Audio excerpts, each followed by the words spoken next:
There we go. Is that okay? I'm seeing audio go through on that. It looks like yeah.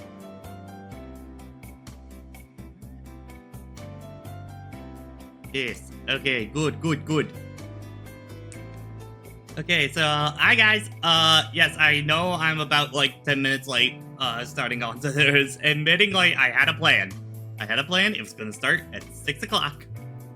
For tonight. Kind of deal, just so I could do it a little earlier. Because I did notice the Sonic 4 stream did get a lot more viewers since we were starting midday. So, if possible, maybe try to do some of these extra streams a little bit more in the afternoon. But, so, here's the thing.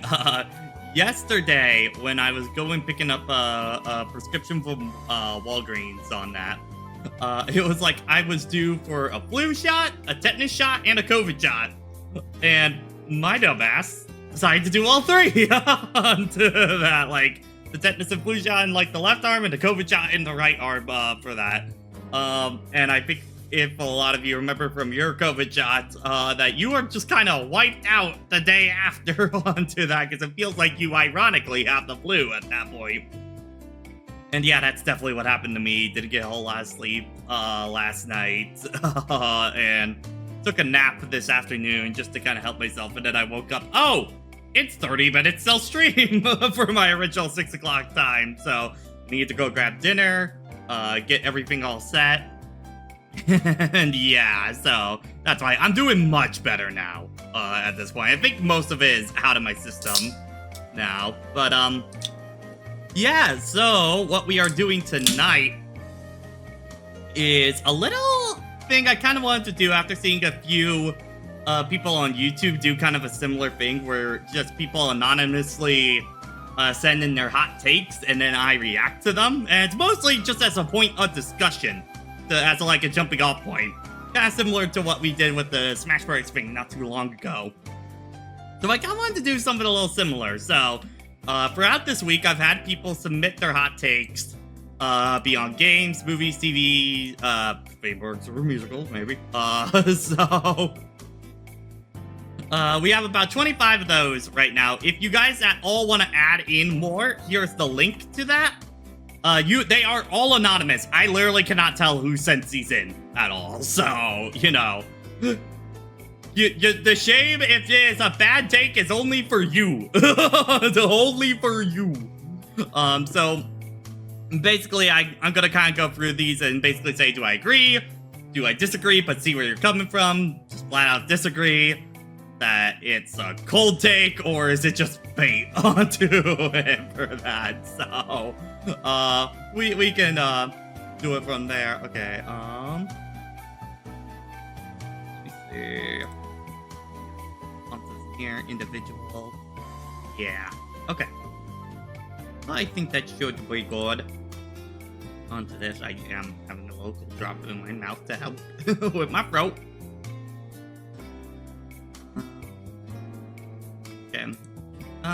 Do you guys think keep the background music going, or and I guess we can kind of take it off at this point. Yeah. All right. Background music is nice. Okay. Any kind of different background music you guys want onto that? Because I kind of don't want it to just be the trophy theme onto that. That might be a little bit. Oh yeah.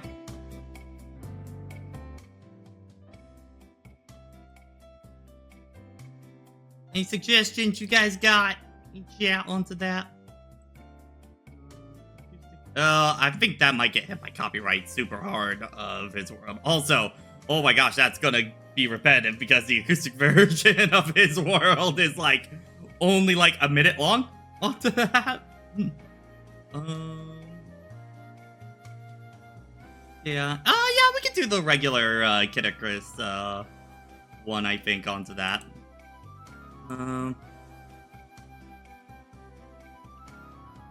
Because I feel like we've done the Veriti one quite a handful of times on that.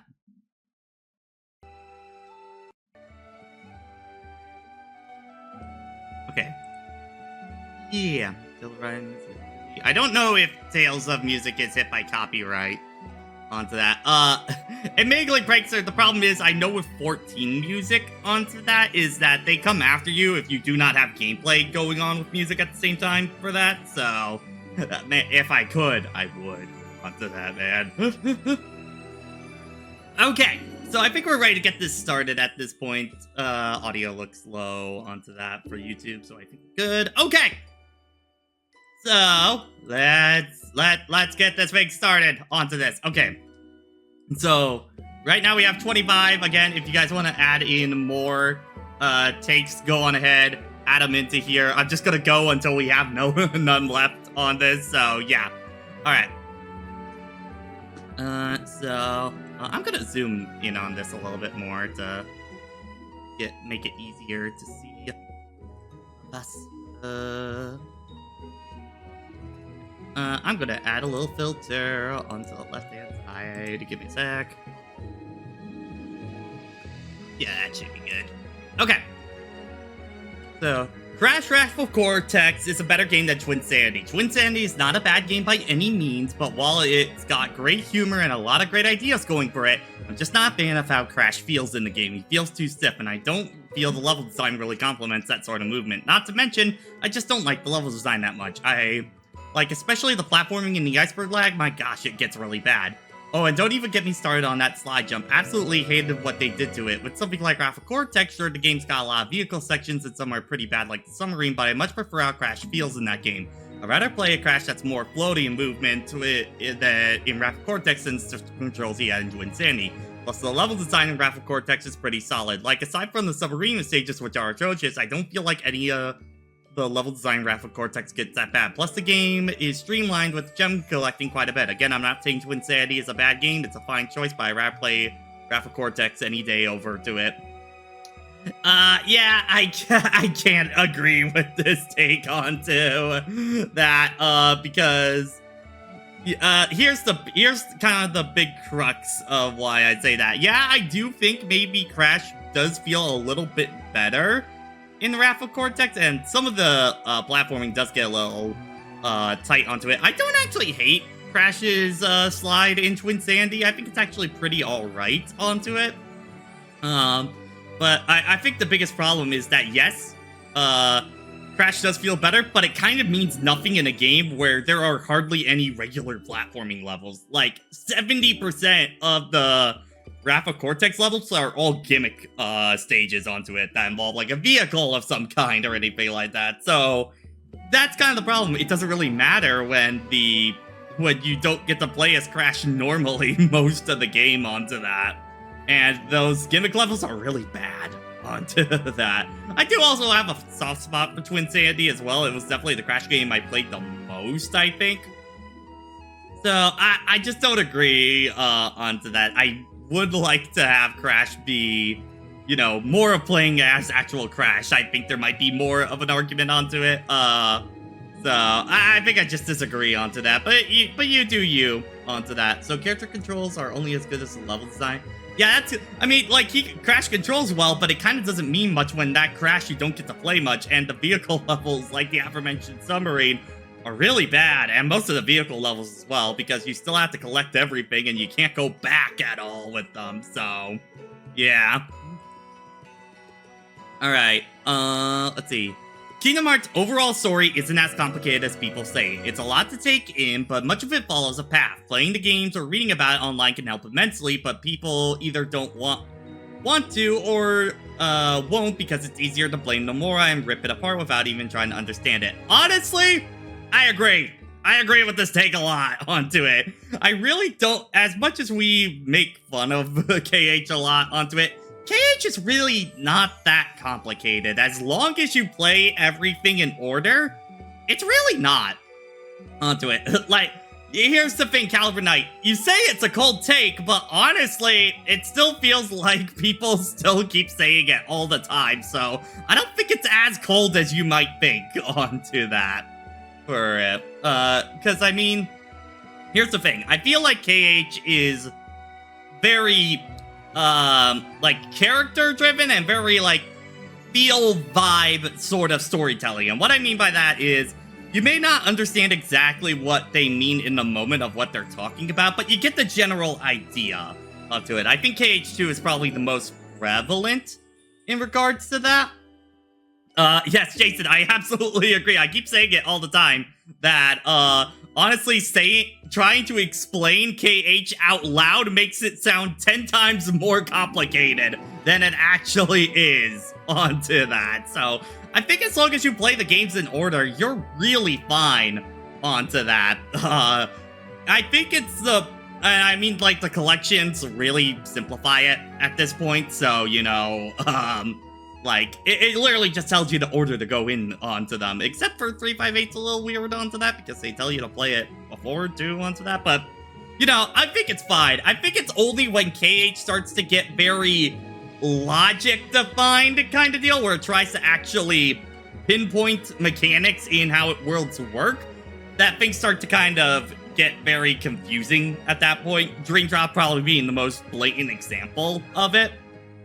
That's where I think it's maybe a little different onto it. But yeah, no, I do think KH is honestly a lot easier than people give it credit for onto that. So I agree with this take. And I don't think it's exactly cold because I keep seeing people say the opposite all the time onto that.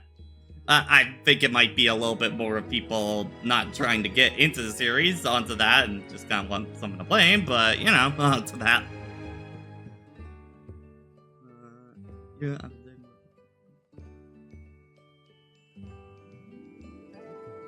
Okay, next one. Anyone who says Volume 1 and 2 of Ruby are better than what's after is like saying Smash 64 is the best Smash game.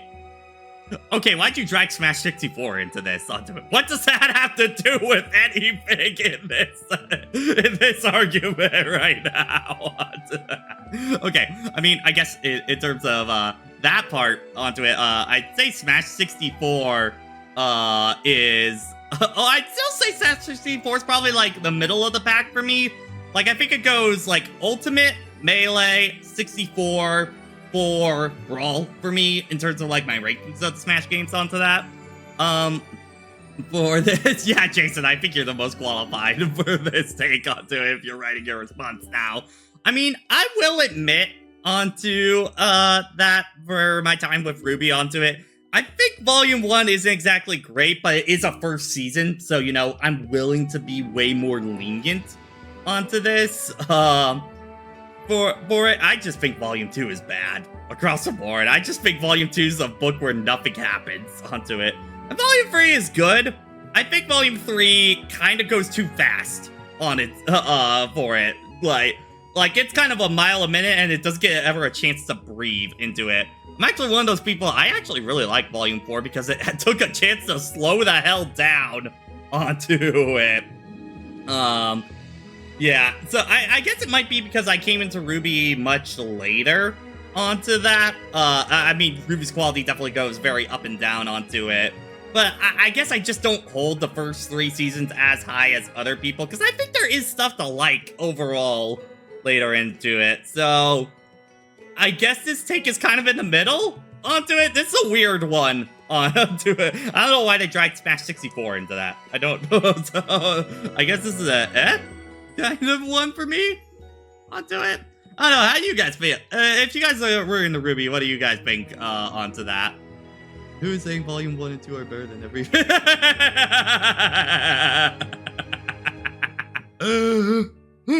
So yeah, maybe this one is more of hot than I think onto that. Maybe.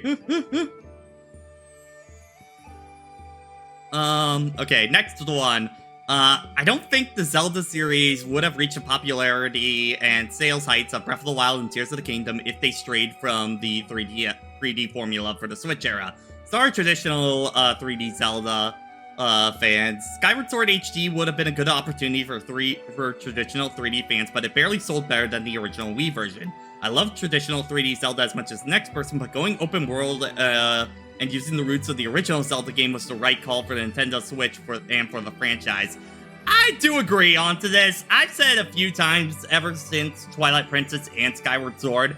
I definitely think by that point, the 3D Zelda formula was definitely kind of starting to outstay its welcome onto it. I don't think it was really changing enough game to game to really kind of give it legs. I think more than anything, the biggest problem was that the games kind of kept getting artificially longer as they went on, which I think really kind of stretched that formula too thin onto it. And I will say, definitely, I much prefer Breath of the Wild and Tears of the Kingdom onto that overall. I think is a better fit onto it. Here's the problem, though. Here's the thing, and I've talked about this a few times. I don't think we're ever gonna get it. I don't think 3D Zelda in the traditional Ocarina formula is really gonna come back for a very long time, if maybe ever, onto that. Because here's the problem. All the new people that came in with Zelda, they're all gonna be expecting that new formula at this point. So why would they go back to the old formula at this point? It's kind of the thing of where Final Fantasy is a action series now, not a turn-based RPG onto that. I think Zelda fans are in the very early stages of that right now onto it. But yeah, I'd say I agree. I agree onto this for it. The Zelda, especially by Skyward Sword, I think it was definitely time to start moving on to a new formula at that point. Alright. Tweenie Neo is better than Tweenie. Both games are near perfect, but Neo has things such as gameplay and music that I prefer and edges out the first game overall. Play both games, please. Okay. I haven't played either Tweenie game to that, so I really can't say anything in regards to that. Is this guy... is this a hot take? Do you think this is a hot take at all, chat? Onto that. You can easily say one or the other there, so this is not a hot take. Okay. Yeah, I mean, they are definitely games I want to get around to at some point. I just don't know really when I'll be able to. So, yeah, on that. Cold, no comment. Okay. Yeah.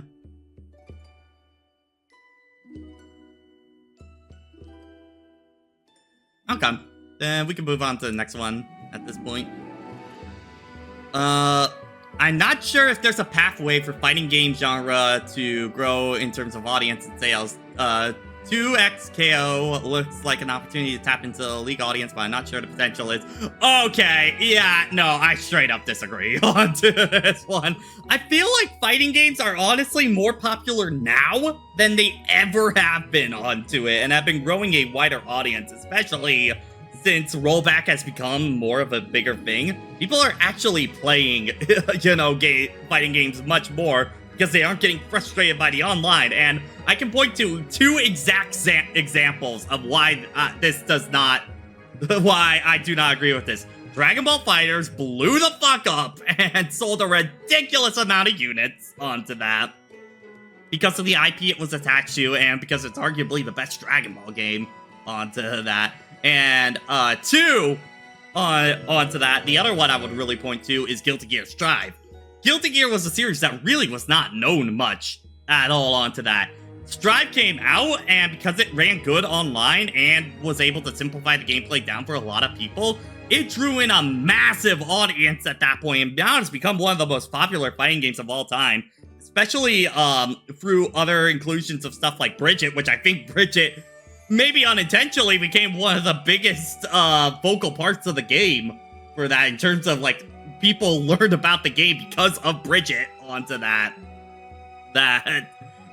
Guilty Gear was able to turn from a niche franchise into one of the most popular fighting games of all time now, and the fucking Marvel collections that we have right now going on. So yeah, I just don't agree with this take at all. I feel like fighting games are in a stronger position now than they ever have been onto that, and I only see that growing at this point. Honestly, I think the only fighting game that's really hurting right now is Mortal Kombat, and I think that's frankly just because MK1 is not keeping people around for a very long time. They lost their casual audience onto that. So yeah, I think this is just total disagreement onto this one. No. Sonic Lost World 3DS over Wii U. The main reason is control. Sonic feels better to control in the 3DS version from normal gameplay, wall running, and even whist. It makes the worst stages more fun than the Wii U version due to a more responsive design, not having to worry about parkour setups. Okay, so this is like the opposite of the Crash answer that we had earlier. I disagree onto that. I mean, frankly, I don't like either version of Sonic Lost World onto that. I just think they're both bad onto this, but I think there's one major thing that kills the entire game for me, and that's the level design onto that in 3DS. You know, World 1 and 2 are pretty fine, but after that, it's like, levels get long. Levels get really long. Like, we're talking about, like, half an hour long kind of levels at that point. Okay. Also, am I coming in good? Chat, onto that? I am noticing some red on my end.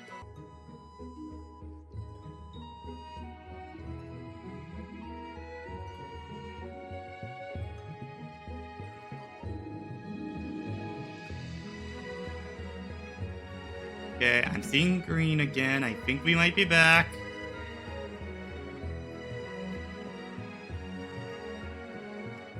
Okay, I think we're back for real at this point. Hang on, I'm sitting through an ad on your stream about the Nissan. Wait, you're getting ads? On? Oh, what? Why are you getting ads? Hold up, I'm checking this out. I got like a turbo thing that just gets rid of ads because I'm so sick of ads. 100% ads on Twitch is just as bad as ads on YouTube. It's, you know, and to an extent, I think it's worse on Twitch. Yeah, let me.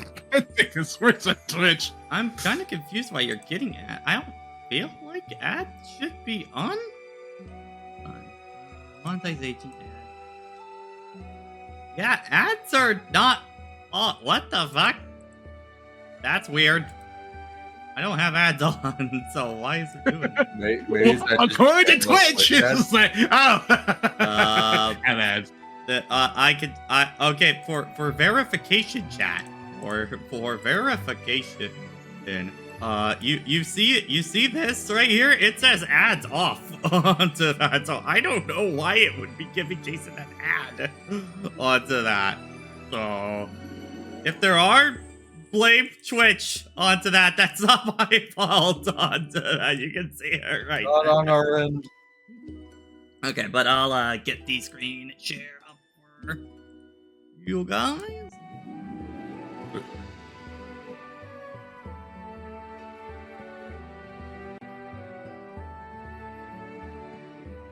Okay. So anyway, yeah, back to where we were before. Anyway, technical issues onto that. Yeah. Anyway, so about the Lost World 3 3DS being better than the Wii U because of the controls. I can kind of agree personally, but I feel like it actually uses the parkour. I mean, here's the problem for me. To be granted, I don't like either game, so like this is a big hill for me. Oh, Sam, I think both versions of the game suck. Yeah, I think It's not great. I can have fun with it. I have had fun with it. I'm not gonna pretend it's good. Yeah, I think my biggest problem with it is mostly on the level design because, like, I mean, we're talking about like the worst of heroes kind of length because like levels can seriously get to like 30 minutes long onto it. And it's one of those, it doesn't matter how good the game controls, by that kind of level length, you are just like, please just let it end. Let it end at this point onto that. Brandon, I haven't written any of these. Don't assume any of these are mine. I also haven't written any. Don't go through thinking these are anonymous. I do not know who these are. Don't go through thinking that these are individual people's takes. You'll go crazy at that point onto it. So don't on that. But yeah, I mean, I think Wii U wins by a little bit, but I don't like either game, so I kind of don't care. I mean, between both versions, I personally think the Wii U versions are overall a better game than the 3DS version, but that's an entirely different conversation. Yeah. Also, I'm still hung up on that Ruby tank. I'm still trying to figure out who was out here saying Volume 1 and 2 of Ruby is pink Ruby. What? That's actually the first I time. can get it if you said book 3. I don't know why book 1 or 2 onto that. I was like, what? Just give me a sec before I go.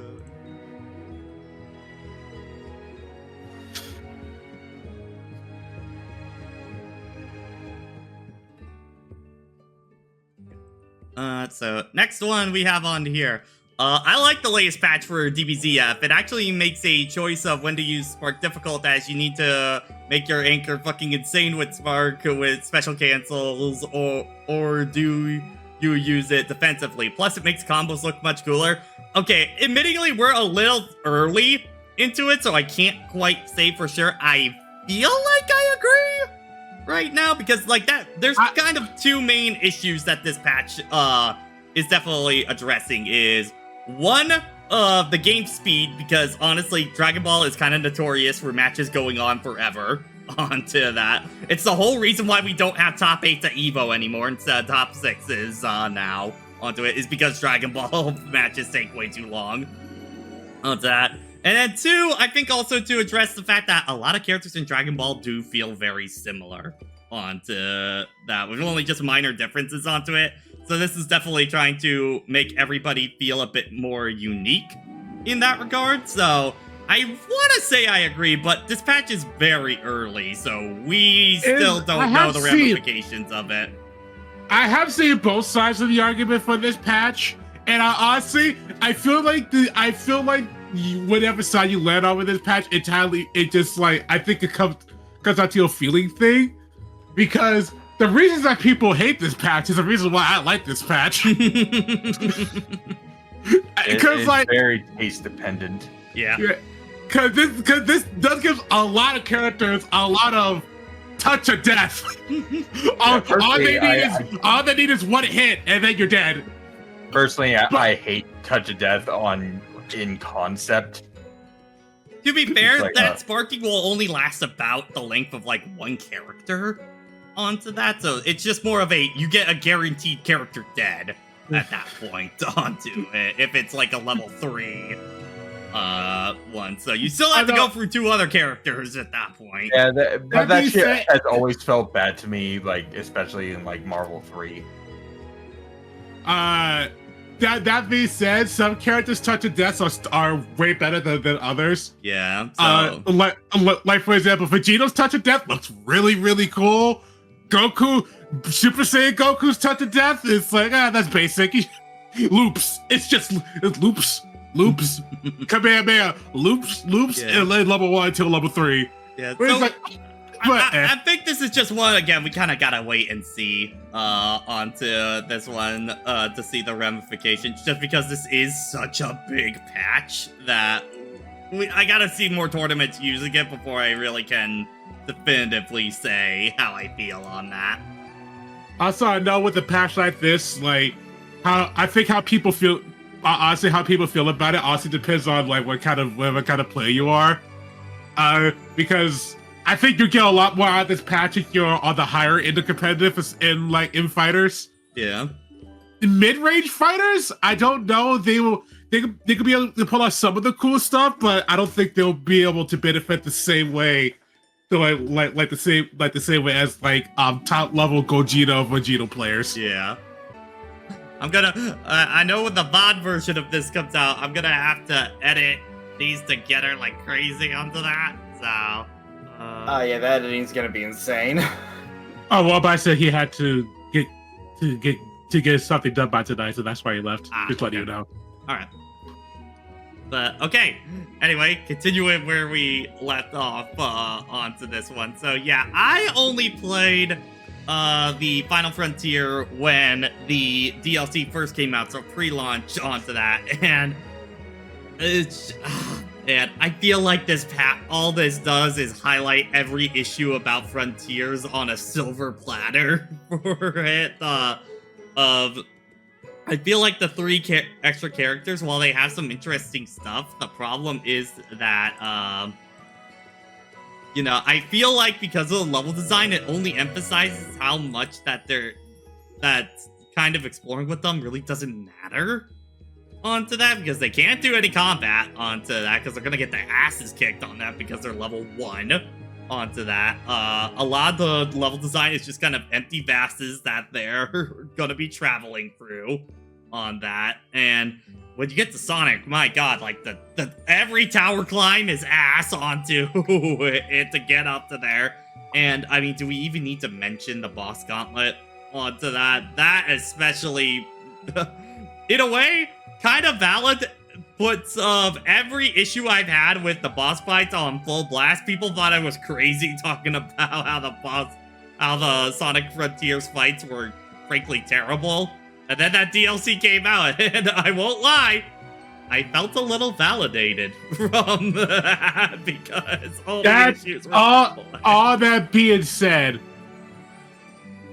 if you were fortunate, I will say fortunate, and you were fortunate enough to play Frontier's Final Chapter post-patch, some of those issues actually do get addressed. The biggest issue that gets addressed is actually the boss gauntlet, where they do actually cut back on how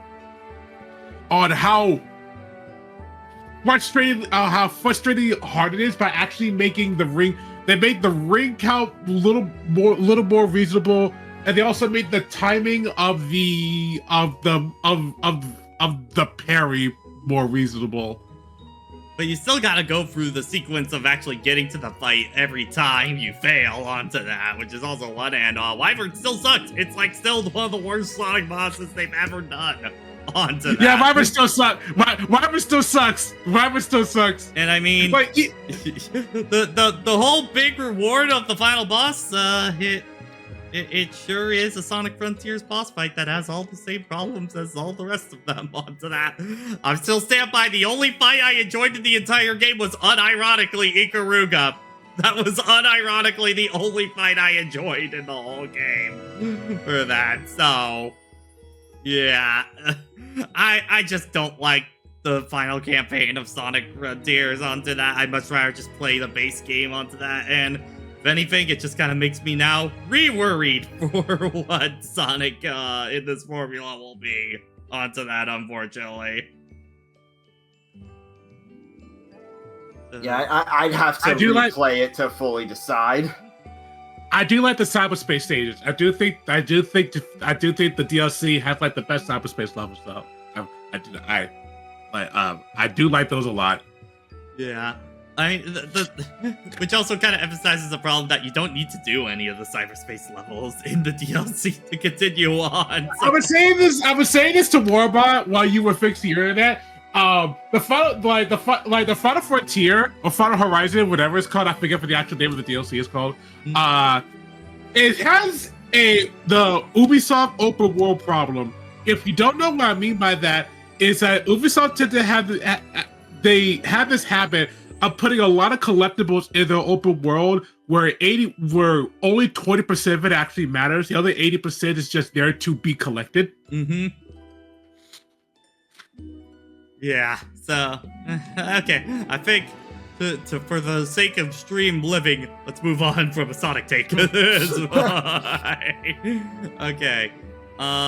the goofiness of Eddie and the symbiote in the Venom movies hasn't been kind to his reputation. If they want him to be a more goofy character, it would be best to make it clear that Eddie is rubbing off on the symbiote rather than the symbiote also being silly. It can be gradual change, such as the Goo and Eddie bonding over time. Start aggressive and go from there. It would take time to adjust, but be more effective change. Okay, so I assume this is talking about the recent Venom movies, and yeah. I haven't seen any of them, so I can't really vouch onto it. But I feel like goofy Venom can totally work on for the record. Okay. So I'm just talking in general onto it. I can't talk about the movie specifically, but it totally can onto it. Like. Definitely from the comics, one of the whole ideas with Goofy Venom is, you know, when he tries to be more of an anti-hero and actually help people onto it, you have this abomination just trying to go up to a little girl. It's like, hey, it's gonna be all right. I hear what you're saying with this take. I hear you. I'm listening to you. but also like a turd in the wind. So I can't say too much onto this one. For I guess anybody that has seen the Venom movies, what can you guys say in regards to that?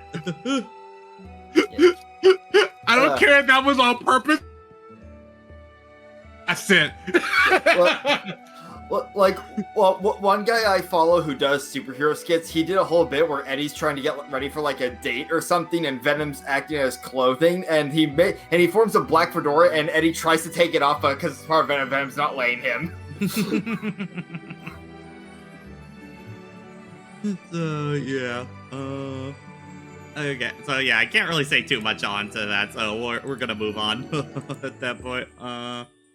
Oh boy, this is a paragraph. Oh boy. Oh, boy. Okay, all right, hang on. All right, hang on. Hold on. Okay, so we're doing this.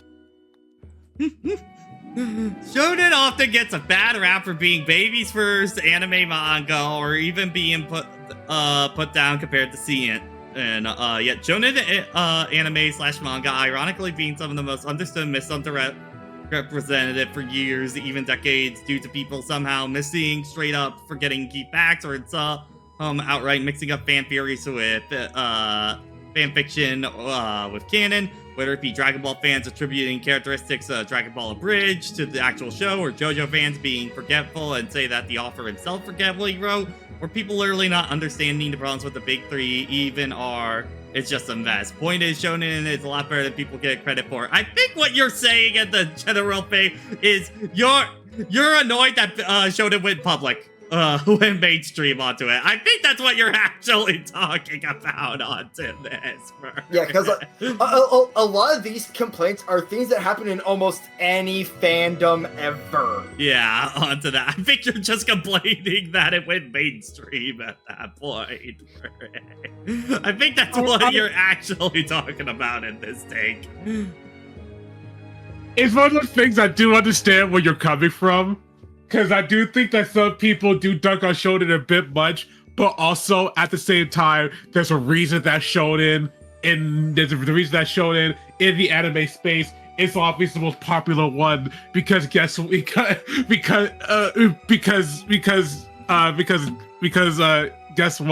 They have the stories that people want to read and watch, and they're massive, and the ones that succeed massively succeed.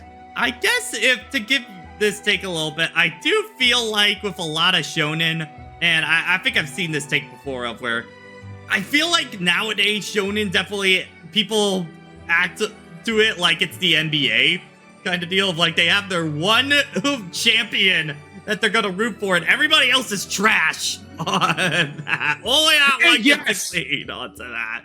And I won't lie, that gets annoying onto that, because it feels like people end up kind of dunking on other series for no reason, and that's the part I don't like in regards to that. Because I think it's been getting kind of worse as the years go on, but I mean, unless your name is JJK, in this case, it's just really funny. So, I mean, like, there's definitely components that I do feel like shonen could definitely prove to be better on, like, you know, of using your full cast more, of getting better pacing onto it. You know, I have my own problems with Demon Slayer, but that's one of the things I do like about that series, is that's very lean. It cuts a lot of fat from shonen overall onto it, which is something I do appreciate about that series a lot. With where I'm at in the anime, because I still need to actually start the newest season. I just need to get around to like binging it. But like with where I'm at the anime, like there's only been like 3 seasons, and they've already taken down a good chunk of the like major demons. Yeah, so I guess this one is just more that there kind of is a point here. I don't think your examples are great onto this for proving your point onto it, but yeah, I guess that's kind of what I'm getting out of it on that. Okay, next one. Okay. All right. This. It's my turn. It's my turn. You warned me about this one. It's my turn. Okay. Oh boy, I gotta see this. I read the first line and I was like, oh boy.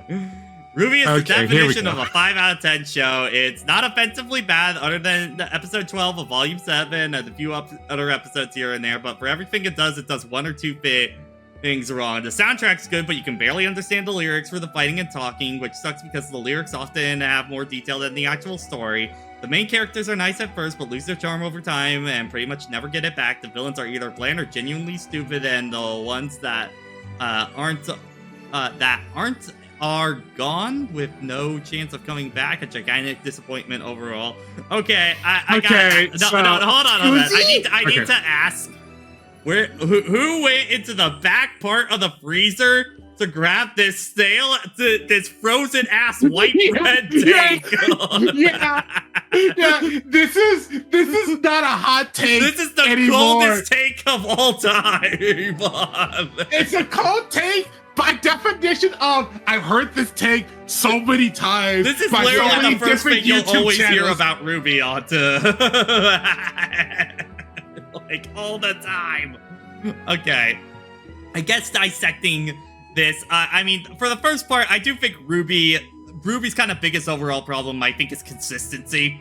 That's definitely the big quality of the series is up and down all over the goddamn place onto that, and I will give you that.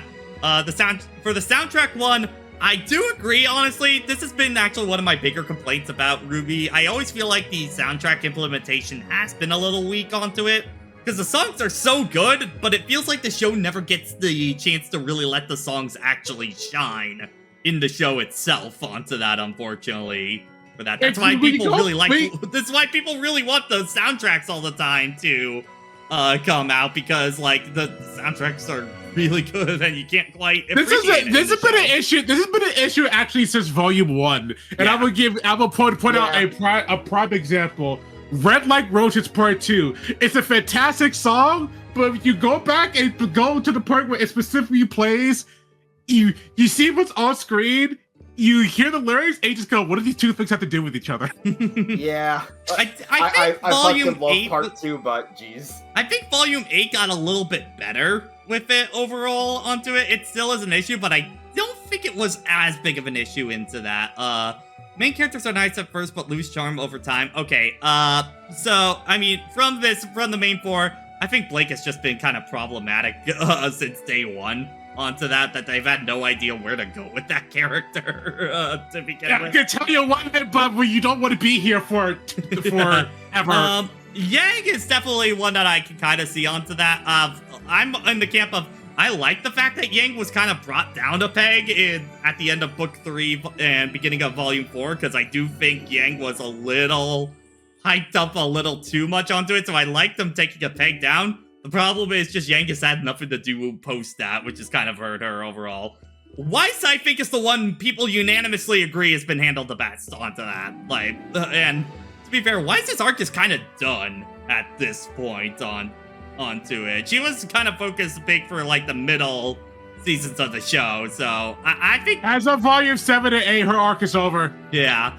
And then Ruby, I can understand where you're going with that. I do think definitely Volume 8 helped Ruby a lot onto that. I kind of wish that. Wait, say Volume 8. You talking about actually Volume 9? Oh, Volume 9. Sorry. I keep thinking we're on I keep forgetting books numbers that we're on currently on. No, we're on Volume 9 at this point, man.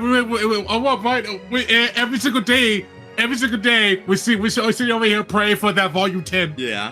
But yeah, and then for villains being generally bad, I think for me the biggest one is, man, stop focusing so much on Cinder as a villain, please. If she's gonna get this much screen time, actually do something with her on that. For me, onto that. But I think some of the side villains haven't been too bad. I mean, there's a reason why everybody likes Neapolitan onto that, and the damn cat.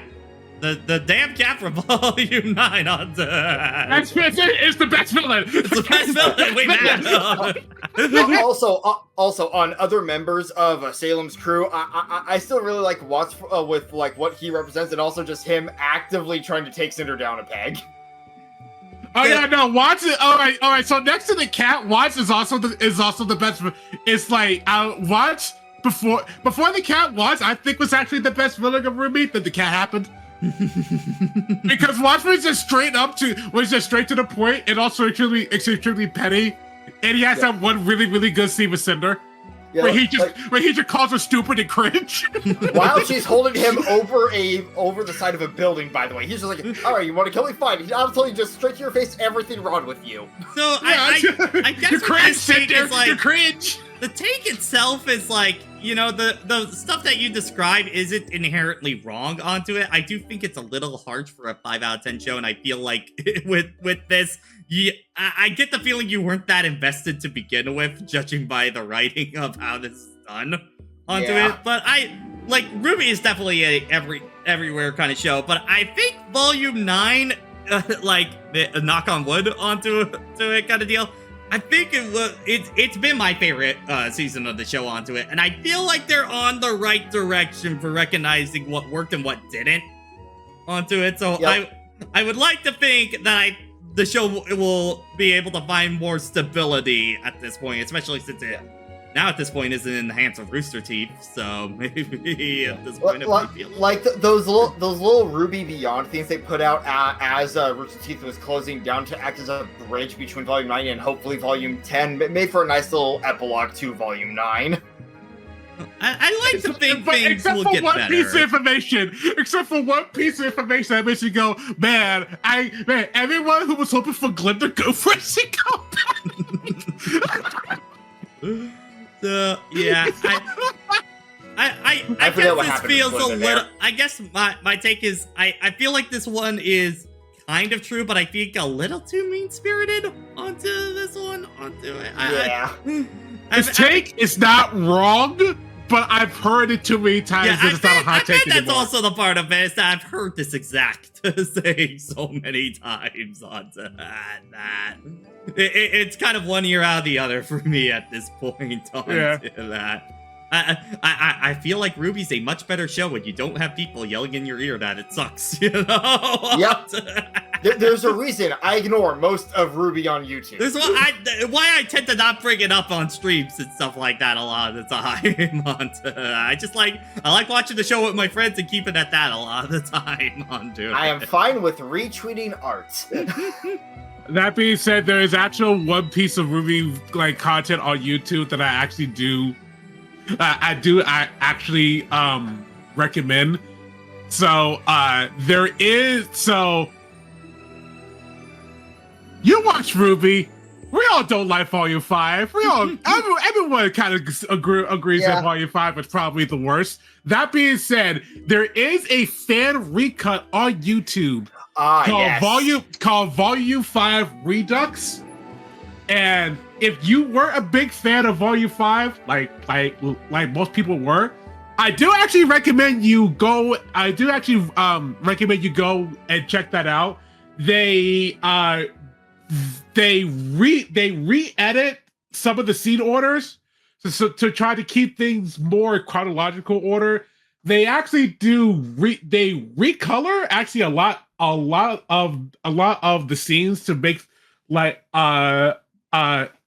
to make things pop more, and they also do some minor audio edits to fix up some spots. It does actually make Volume 5 a more enjoyable experience. So that's one of the few pieces of Ruby of Ruby's things on YouTube that I actually would recommend to a Ruby fan. So actually do go check that out. But my main issue is they did take out one or two jokes I really liked. Sacrifices I'm willing to make. All right. Next one. RPGs have middling dialogue at best. Yes, even Persona and LAD Fallout being the one big exception. What the fuck RPGs have you played? Hold on. So what do you actually mean by this? I want to put one audio clip into here. That's bait. So, I think for the ones I saw, this is the only one I consider true bait on. I do. Tell me you haven't played RPGs without telling me you haven't played RPGs. Is definitely what I get out of this take on. Okay, granted, every RPG is not going to have the most amazing dialogue for especially side quests or stuff like that, but to say that they all just have middling dialogue, no, onto that. Definitely. I also feel like if you say this, that you just have a problem with corny dialogue. You just don't like corny or cheesy You just like corny or cheesy dialogue. You're the kind of person who sees that just go, that's cringe. That's cringe. Who would say that? Who would say that? Like, especially saying this about Like a Dragon, where a big part of it is the characters just being able to bear their hearts and everything. Especially Ichiban. Yeah, so I just don't agree with this one. We're just gonna move on for this, because, yeah. Okay, next one. Mario Bros. 3 is a better game than Mario World. So I think this is I disagree, but I see where you're coming from onto that. I think Mario World is overall more consistent.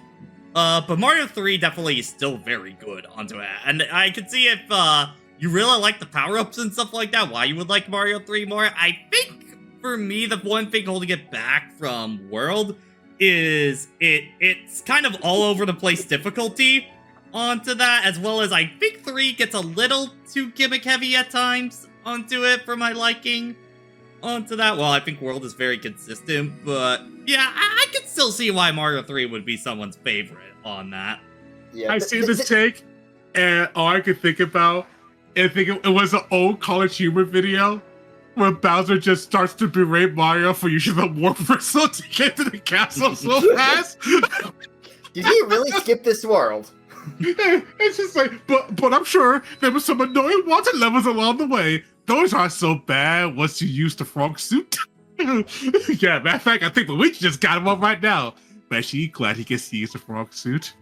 Real glad he gets to use the frog suit. Gets to see what that's all about. It's race the player who uses the warp whistle to skip everything and go straight to Bowser's castle. That's the only thing I think about when I see this take. I don't think there's too much else to really say about this one. Yeah. This feels more like a preference thing than anything. Yeah. Okay, so 15. Pokemon should have waited until Gen 7 at least to try and go full 3D. I think that GF needed to polish up what they could have done with Gen 5 designs to be experimental with some of the spin-offs before they bring the franchise to full D. Oh, okay, I don't feel like it really matters onto this one, because here's the thing, I feel like the 3DS titles, at least onto that, were still received very well, and I don't think there's really that much difference between them and the games that came before that. Honestly, when Pokemon really started to have problems was when they moved on the Switch at that point for a home console for mainline games onto that, and I feel that's definitely where a lot more of issues with current Pokemon really kind of came out onto that, because they're not there in 3DS onto that. 3DS Pokemon still kind of knows its what it wants to be and knows what its limits are onto that. And while I don't really enjoy X and Y onto that, Sun and Moon is probably my second favorite Pokemon game at this point for me onto that, so... Your boys! He got your boy! So I don't think I agree with this one necessarily. Yeah. It's less when they went 3D and more that they just need to get more time between games. I do also think that's the biggest thing. I think also just the philosophy of, unless it's Arceus, I don't think giant open world Pokemon really has a whole lot of legs to stand on for beyond to that. Unless what they mean by Pokemon should have waited until Gen 7, unless to go full 3D, unless what they meant by that is have like Gen 6 still be 2D while they're also working on the 3D game in the background. Unless that's what they meant, then actually I do agree with that. Just on the statement of they have more time, because like you said, that is Pokemon's biggest issue between the developments of all these of these generations, especially jumping to 3D. They just need more time for polish. But even then, if it's still the Gen 7, that's still 3DS era. And so, Yeah, like, yeah. there was no way the 3DS games weren't going to start using 3D stuff. Yeah, they were going to be 3D, like kind of on principle. And I going think they to the knew system. their limitations onto that, and I think those games came out fine onto that. Because there were still handheld games. Yeah. You know. Like, from my recall with X and Y, the biggest technical issue it had was that one Lumio City glitch that they did patch. Yeah. Lumio City in general. See, actually, funny thing. Originally, going to Gen 8, those open world those open world zones that we got in Gen 8, originally they weren't going to be there. When they were designing, I believe they were working on RCS at the same time they were doing Sword and Shield. And because of the open world nature of RCS, that's where they actually decided to actually put in the open zones into Gen 8. Which actually now, hearing that, going back to Gen 8, just go, you know what? I see it now. Also, so question: what kind of bullshit have we witnessed so far? Two Sonic takes that cause Patriot to die.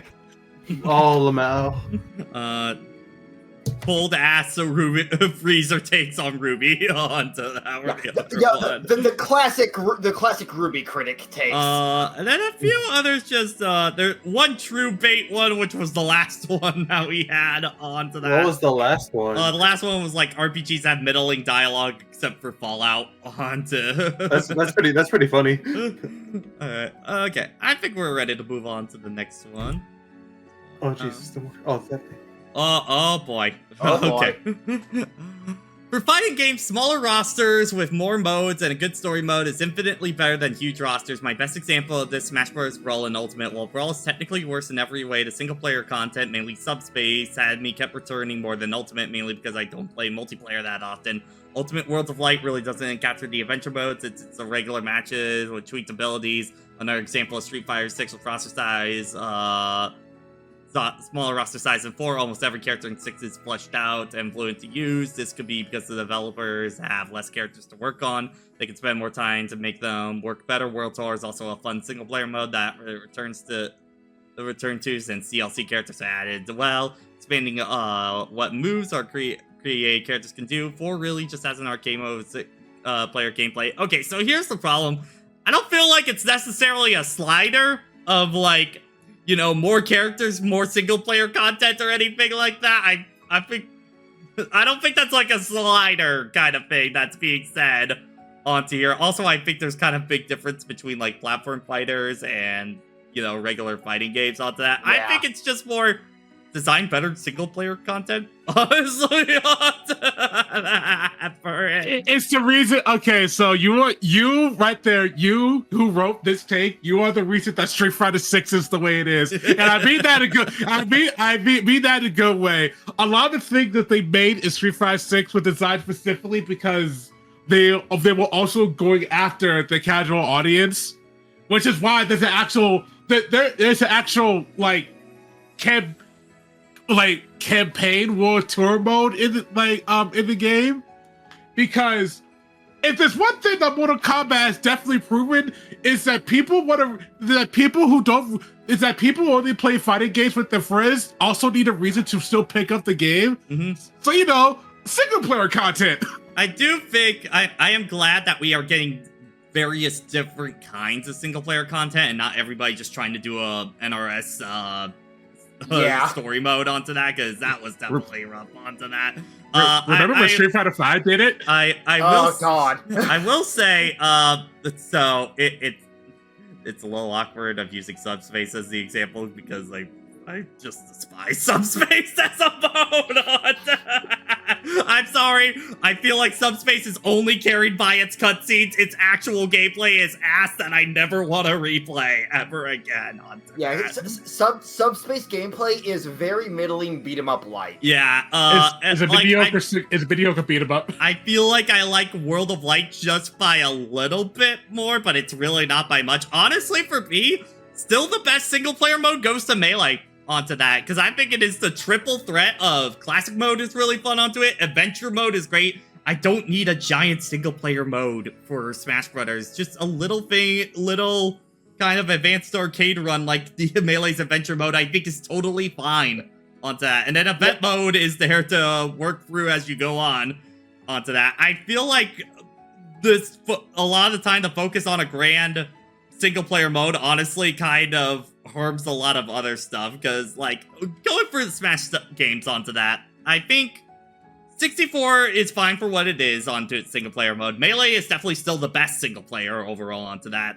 For Brawl, I think the only one that really works for me is the boss battles, boss rush onto that, because I do think those are the best parts of Subspace, so if I can just play those kind of in between onto that. For Smash 4, a lot of you say Smash Run. I do not agree onto that. I actually think for Smash 4, the best single player mode that they had was the Crazy Orders in Wii U.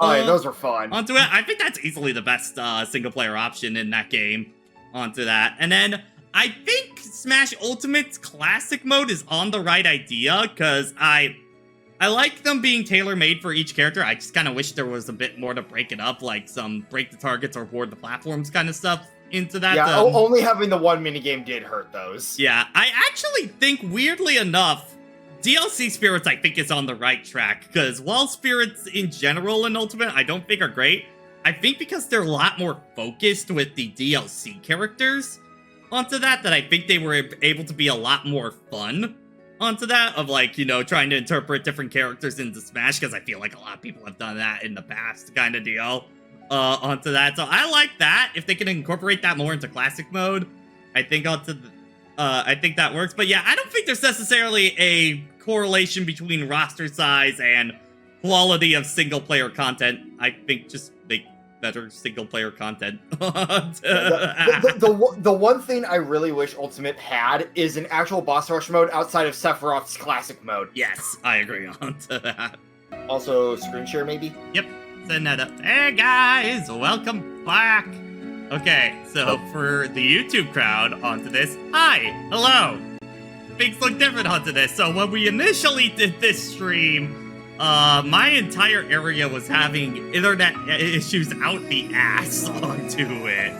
So, we could not get the stream to be stable at all. I couldn't do anything on my end to fix that. So, we're back now to go through the rest of these takes, at this point. So, we're gonna be continuing where we left off. I'll give you guys again the link to submit more of these if you want for that.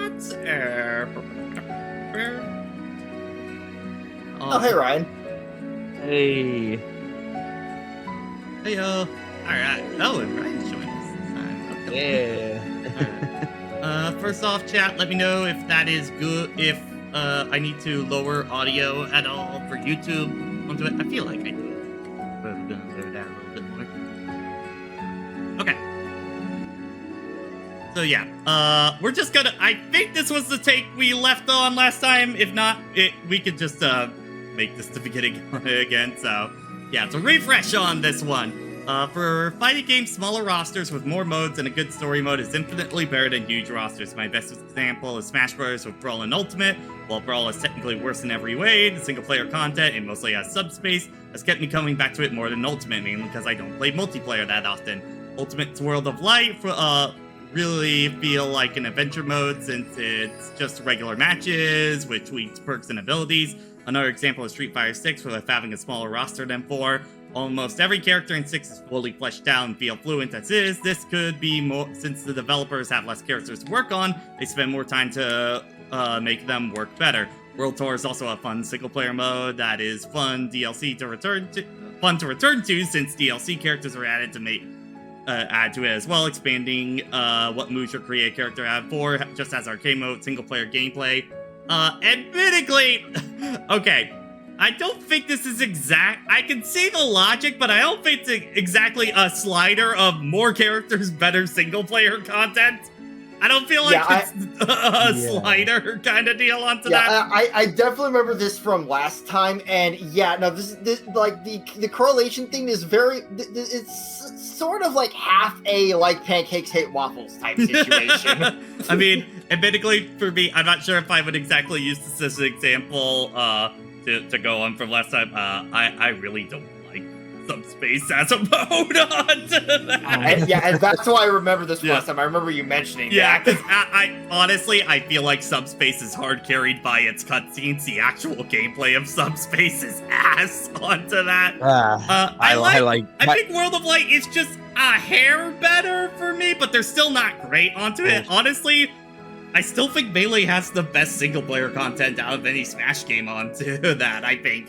Classic mode is just the right size to be replayable onto that and has enough variance onto it. Adventure mode in Melee, please. That adventure mode of just a mode where you go through all the franchises and stuff like that onto it. I think that is totally fine. And then All-Star is admittedly probably the weak link in the main modes, but I still think it's a fun little thing. And then you have event matches, which Melee is easily the best version of those by far onto that. Yeah, like, on the note of event matches, like, World of Light is basically event matches with boss fights. Yeah, I mean, tell me, can you remember the event matches from Brawl and 4 onto that? I remember at least one from 4. The goddamn one where you're Kirby and you have to heal up with food with a very strict time limit.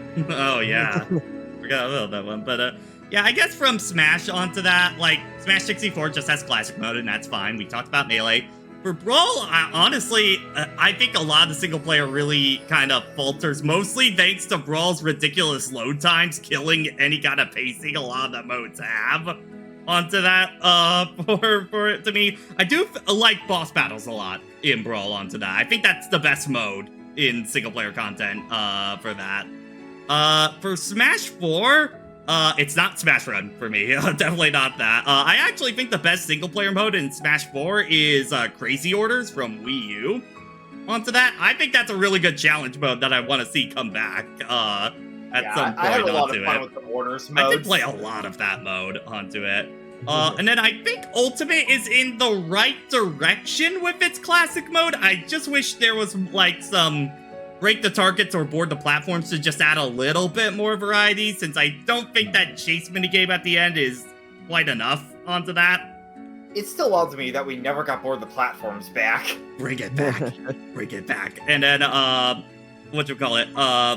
and then, I actually think the closest they've gotten to really good single-player content was actually the DLC Spirits onto that. I think that's what, because, regular Spirits I don't think quite live up to their full potential.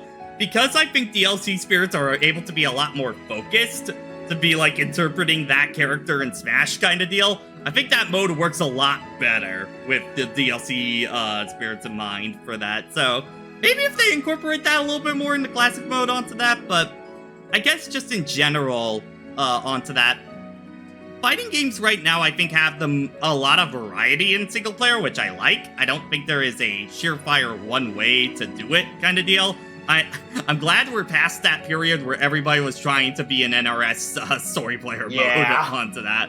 Especially because I think that kind of trend is definitely outstaying its welcome with NetherRealm to begin with onto that for them. So, but yeah, I guess with this one I don't agree because I don't think it's necessarily a slider. Like, I guess, yes, if they have lesser characters, they can focus more on a story mode. I guess it just really depends on, what the mindset is kind of going into the game.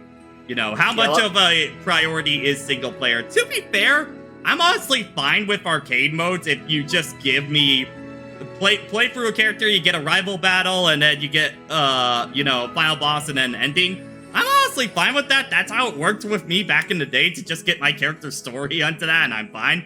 I just do think a lot of times arcade modes are now kind of an afterthought because we don't even get that a lot of the time nowadays onto that. So, yeah, I think this is just really a how much priority do the developers put into fighting games single player for their content. Well, like, Sakurai made it clear from the start that, getting everyone back for Ultimate was the focus. And I think, honestly, the right call onto that full stop. All right, so I remember reading this other take, and strap in, everybody, for this next take. Oh, is this a take I think it is? Yeah, this take is wild onto this. I think Xenoblade series is Nintendo's most overrated game series. None of the games have interested me. They feel like a sci-fi real-time take on Fire Emblem. What? None of the characters interest me, and they look rather boring. Not to mention, I feel they're overrepresented in Smash Brothers. People keep hyping up Xenoblade, telling me they have a chance, but they look unappealing. I would rather play different games. Reading, okay. I read overrepresented. Overrepresented in Smash Brothers. There's two characters. There's two.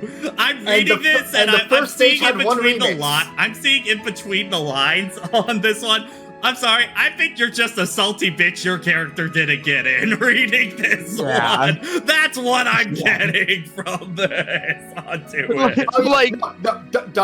Dutchman. Also, like when Pat read this to me in a previous voice chat we were in, that comparison threw me the fuck off with Fire Emblem. The Fire Emblem. What? I think this is why I kind of feel like this one is honestly just very uninformed, because I feel like this is trying to lump it in with the Fire Emblem Smash crowd into it. It's like, I'm sorry, as a fan of both Fire Emblem and Xenoblade, what the hell is the comparison between these series? I do not see it at all. Tell me you haven't played either game without telling me you haven't played either Pretty game. much onto that. Like, they are nothing alike onto that. The Smash Brothers one just completely threw me out. Because, like, if you said Fire Emblem, I'd understand that. Because I share that sentiment. I think there's too many Fire Emblem characters in Smash Brothers. But there's literally 2 Xenoblade characters.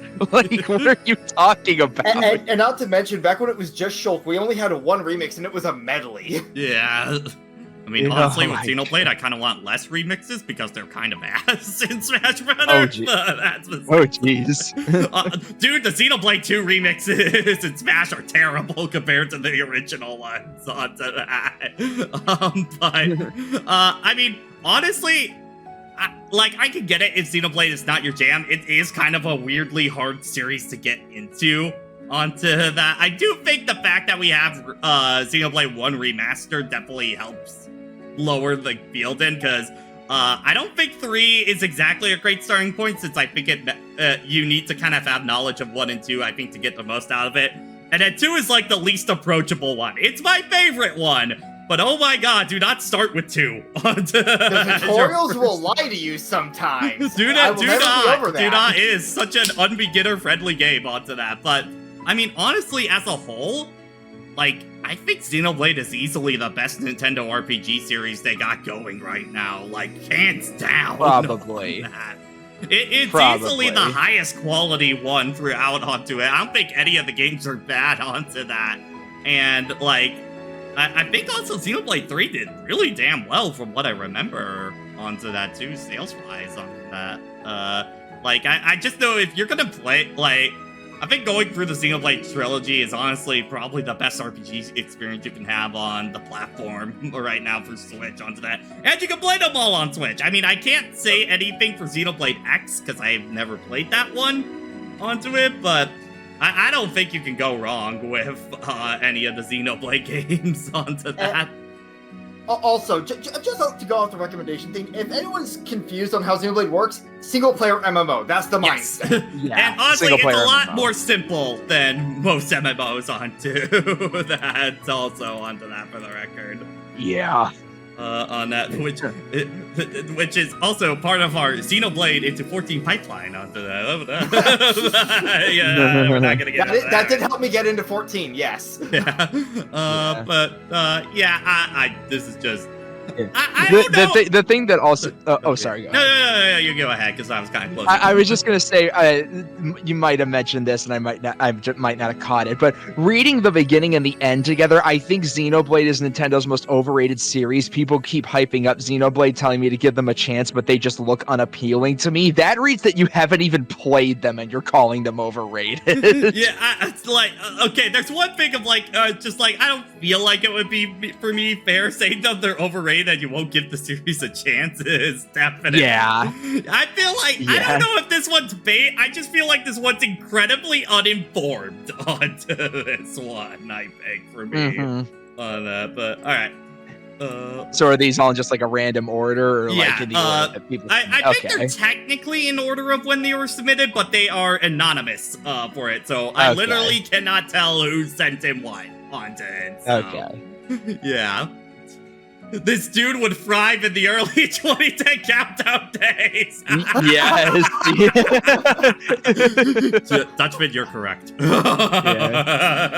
Yeah. If we get a new Ace Attorney game with Yamazaki gone from Capcom, he was the writer of Dual Destinies and Spirit of Justice for the record on that. I prefer it to be a new writer instead of bringing Shu Takumi back. This goes in hand with my take that we should get another AA game with a completely new cast. I'm kind of split onto this because I feel like for me, I had doubts on Shu Takumi a little bit after Apollo Justice onto it, but then I played Grey Ace Attorney 2 and he's still got it onto that. Yeah, no, he still got it. What wasn't? Oh, sorry. No. You say it, Roy. Well, I was good that you actually mentioned Apollo Justice. A part of, I think, the problem with Apollo Justice is, if I remember correctly, didn't Capcom kind of unnecessarily meddle with that because they're asking here, get a brand new cast. Wasn't that originally what Apollo Justice was supposed to be? But then Capcom kind of forced Phoenix back into the picture, like it was supposed to be like a fresh reset. Yes, but also Ace Attorney always has some meddling coming in all the time, so it's kind of nothing new. Jeez. I guess also throwing onto that would be the crossover game that maybe kind of doubt Shu Takumi stuff, but no, I think he can still definitely write. If he wants to write another game, or let him take it onto that, but I guess it's the series will naturally just need another writer onto it, but I've been saying for years onto it. For me, just honestly, I don't think we need to continue with the mainline series anymore. I think just anthology this shit. Make it a little trilogy of for different time periods with a new cast each time. I just think that lets you clean the slate and make it easier to jump in for new people onto that too. Because Grey Ace Attorney is easily the best part of the franchise onto that, and it has nothing to do with mainline canon at all. Onto that. Also, being able to just fresh reset every 2 or 3 games would also help with one of the problems of the Apollo Justice trilogy did have, which is that either Takumi side or Capcom side, one of the two, wanted the games to be as newcomer friendly as possible, which is why there's barely any callbacks in 5 and 6. It's definitely the problem with the main series of where they want to be newcomer friendly, but they also want to feed all the old fans, and I feel like this is just a tug of war you're not going to be able to win, so that's why I say you have to be one or the other. This is why I just want anthology of just new trilogy, so that they can be separate enough. That's the funny thing too, that even Triforce said he called it the Apollo Justice trilogy. I don't even consider it an Apollo Justice trilogy because Apollo barely. We've all been saying that for so long. he barely factors into Duel of Destinies and Spirit of Justice. I'd say. I'd say Duel Destinies. I would argue Apollo Justice has nothing to do with the game Apollo Justice on that. Yeah, he's got stuff to do with Dual Destinies, and I'd say Spirit of Justice is easily the game he's most involved with. But it's definitely a marketing thing. But I'd say overall for Ace Attorney, this one could go either way for me onto that. If Shu Takumi has more writing he wants to tell, go ahead onto it. But I do kind of just want new blood also in the series as well at the same time. I can vibe with the idea of wanting new blood because that's almost the same way I kind of feel about Smash Brothers. I trust Sakurai can still make an amazing game, but I almost kind of want to see what someone else can do with the series. I do think there is a take talking about that later on in the year. So, oh boy. Put a pin in that for now on that. But okay, that's the same one. On the next one. Next. I think Shrek 3 isn't the weakest Shrek movie. I think it's Shrek Forever After. Honestly, both of them are just kind of bad onto that. So, I guess on paper for me, I would say 3 is weaker onto that, but I think 4 is also just such a hot mess of a film onto that part too. I don't think your film is that good onto that, so this is kind of a I don't really care either way kind of thing on that. I don't know if you guys are I'd still say 3 is the worst, but I just don't really have much. Yeah. I'm not overly attached to the Shrek franchise, so it's Yeah, like it's been forever since I've seen the movies, and like I at least have a bit of nostalgia for 3, but I don't honestly remember too much of 4 from the one time I watched it. Yeah, I still think out of that series 2 is probably the best, unless we're counting Puss in Boots Last Wish. Then that one clears 100%. Oh yeah, yep. Yeah. Last Wish is peak. Yep. All right, next one. Paragraph 1. In terms of cartoons, Ed, Edd and Eddy might be the most overrated of the classic Cartoon Network shows. Most of the people I've seen praise it up and down, but felt it aged poorly. Aside from some fun moments, mostly because of Ed, I just think some of the plots are rather dull. The later episodes have an odd tendency to focus on slapstick humor or characters getting hurt, and most of the characters are unlockable. Not in a Konosuba kind of way, where they are made to be jerks in a fun way. I feel there are much better shows around the Eds while still airing, such as Courage, Billy Mandy, and Camp Lazlo. I definitely disagree on this one. I feel like Ed and Eddy is probably, arguably, the strongest of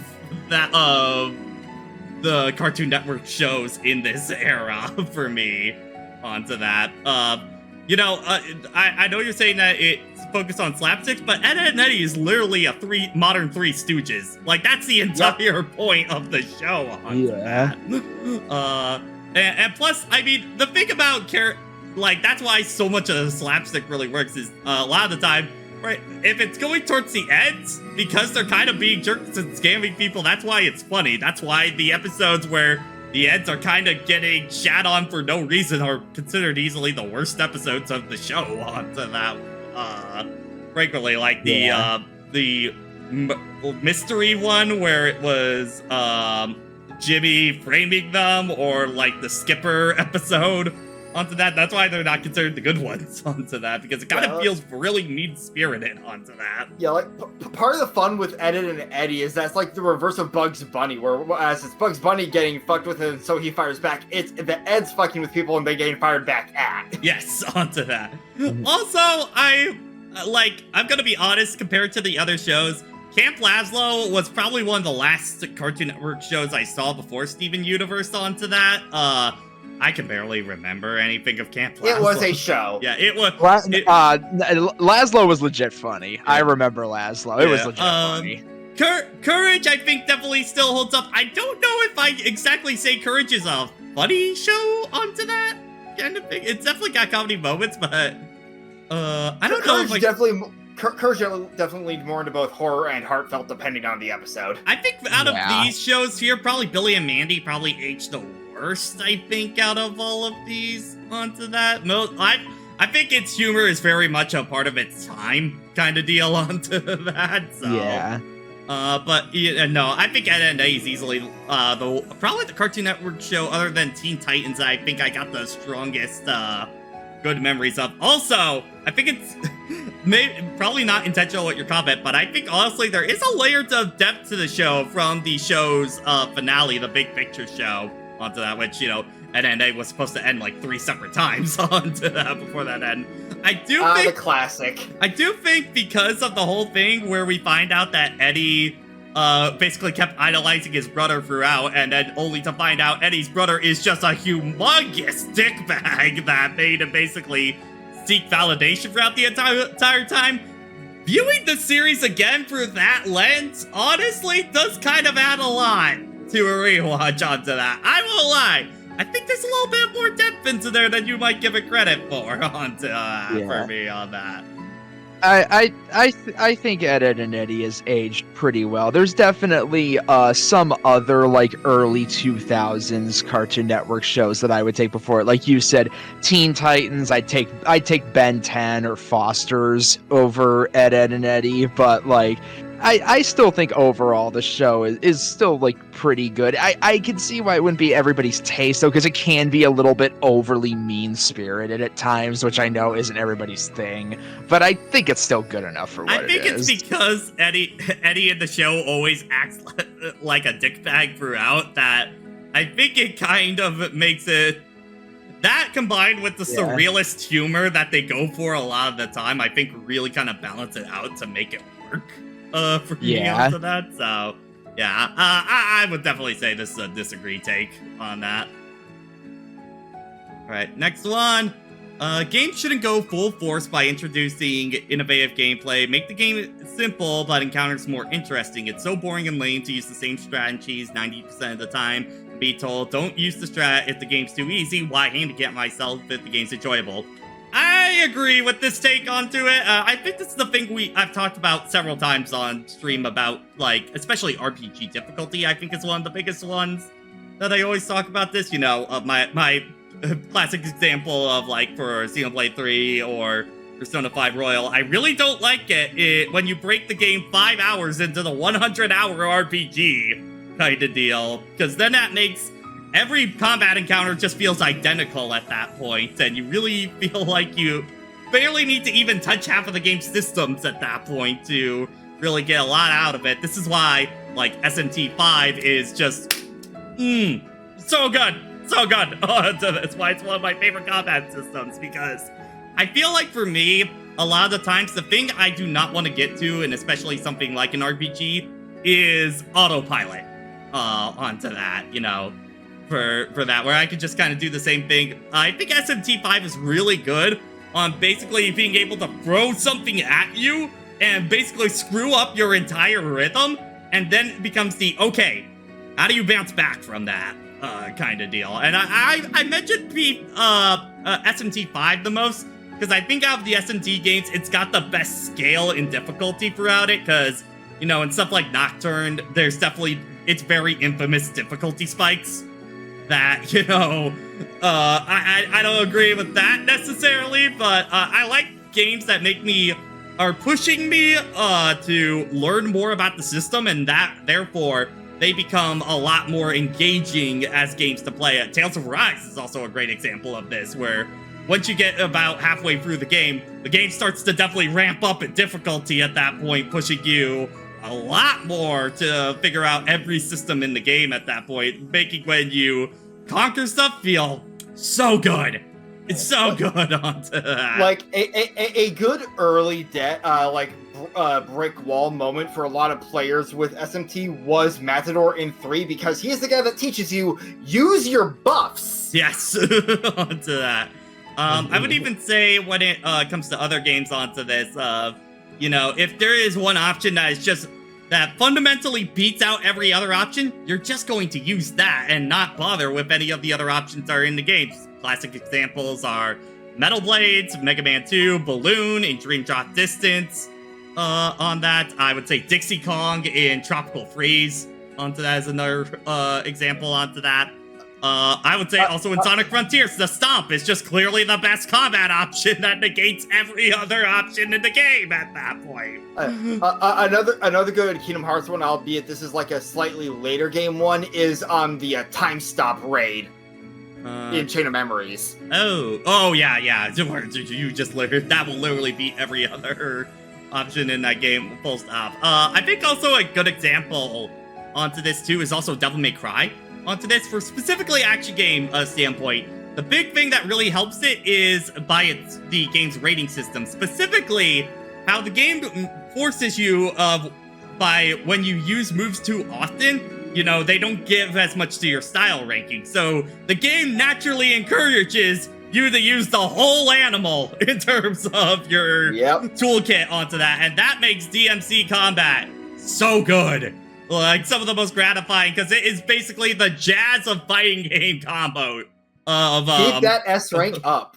Yeah, it is basically, okay, you have a rough idea of what the game plan will be, improvise and figure out how can you make this combo work onto it. And I think that just works so well onto that. So I am definitely in the camp, and I guess also onto the idea of innovating onto this. God, if this isn't the fucking Sonic Team problem of the century onto that for this, for me, I always want you to prove that you can get a foundation right first before you start getting crazy with it, because all it takes is one little thing getting out of alignment that can cause the entire domino tree to come down onto it. So this is a topic I want to get more into, maybe in a rambling rundown one day onto it, because I got a lot of thoughts onto this topic, but I would definitely say I agree a lot with this take on that. Anything else you guys got to say on that?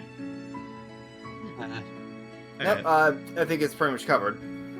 Cowboy Knight, Cape in Mario World breaks the game so hard. Well, I mean, to be fair, Cape is like the only real power-up in Mario World, to be honest, onto that. So the game is kind of built around it in a weird way. Here's the Smash take I was talking about. Smash should, if it continues, be done as a soft reboot. Rework a lot of characters and bring in some new ones and bring back some single-player oriented content. I don't really know if I necessarily agree or disagree with this take. It's just that the next Smash game is definitely going to be very different onto that, because it's pretty clear Sakurai's not going to be coming back, and I won't lie, I'm a little fearing of how the series is going to go under a new director, and especially after a game like Ultimate onto that. While, yes, I do want more single-player content, like we stated before, I want it to be, I think, more varied and actually be more fulfilling and replayable. I don't want a gigantic single-player mode for Smash. I just think that fundamentally doesn't work with this series onto that, especially with how big these rosters get at this point. I think for me, the biggest thing that I'm really worrying about is that we're going to have a new director come in and basically look at this roster and be like, oh, we don't need the other Soft Axe characters. We don't need these other Fire Emblem characters. We can make it one Link at this point. I feel like the problem is people are very attached to their mains in Smash Brothers. I think more than a lot of other fighting games onto that. And I think when somebody's going to come in and basically start shredding through this entire roster, I feel like they might potentially be very narrow-minded on who gets in and who gets out, and I feel like just no matter what, people are gonna be pissed onto that for it, and I don't know. I just feel like, especially with all the discussions I see on how people's takes in Smash Brothers can be very narrow-minded onto that, I don't know. There's a lot of worry heading into the next game in terms of its roster on that. There's a lot of different ways they could go. Like, speaking personally, I'm in agreement. I want a lot better single player. Like, that's one of the reasons like why I'm not that crazy on Ultimate, just because the single player is so lacking. Just to me, like, I kind of want to see them do another story again, just because what I've realized with Smash Brothers is just as I've gotten older, just seeing these characters stand next to each other doesn't make me as excited anymore. I want to see them actually like in a story. Like if you have to shrink down the roster to make it more like Brawl, have them actually like interact and work off of each other. Because like when I first saw Project X Zone for the first time, that was like Jimmy Neutron Brain Blast. Oh my god, this is what I want. This is actually what I want from Smash Brothers. Going off Project Cross Zone, one of my favorite themes from Project Cross Zone 2 is how Phoenix Wright gets introduced to the plot. He was going to help defend Heihachi because Heihachi was being framed by the bad guys. I don't know if I necessarily agree with that for me, because again, I just think about Subspace onto it. I think the trailers were honestly a great compromise onto that, because I think, frankly, you get all the stuff of them interacting with each other without having to be drawn down by a gigantic single-player mode that doesn't know when to end onto that, for me, onto that. I feel like trying to, especially navigate especially with all the third-party and all the hoops that they already gotta go through to get all these characters in kind of deal onto that I just don't think a single-player mode is really the way to do that onto it. I think the trailers can be a lot more focused on to actually fully on representing the characters themselves and the excitement of bringing them in.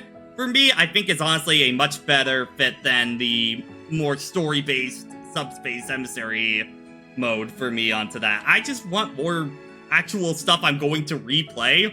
Cause that's my problem with Subspace, is that it's a mode I will touch once and then I will never play again onto that. And for me, that's kind of been going back to the single-player fighting game stuff. I want stuff I can actually go back and play through again, because that's more meaningful single-player content to me. If I'm just going to drop it once after it, that's kind of the whole argument with, like, the long RPG versus short replayable game kind of deal onto that. And I feel like for a fighting game, that's kind of weirdly amplified onto that, so... Yeah. I guess chat, where are you guys on this kind of deal? Because I'm curious on your guys' take onto that.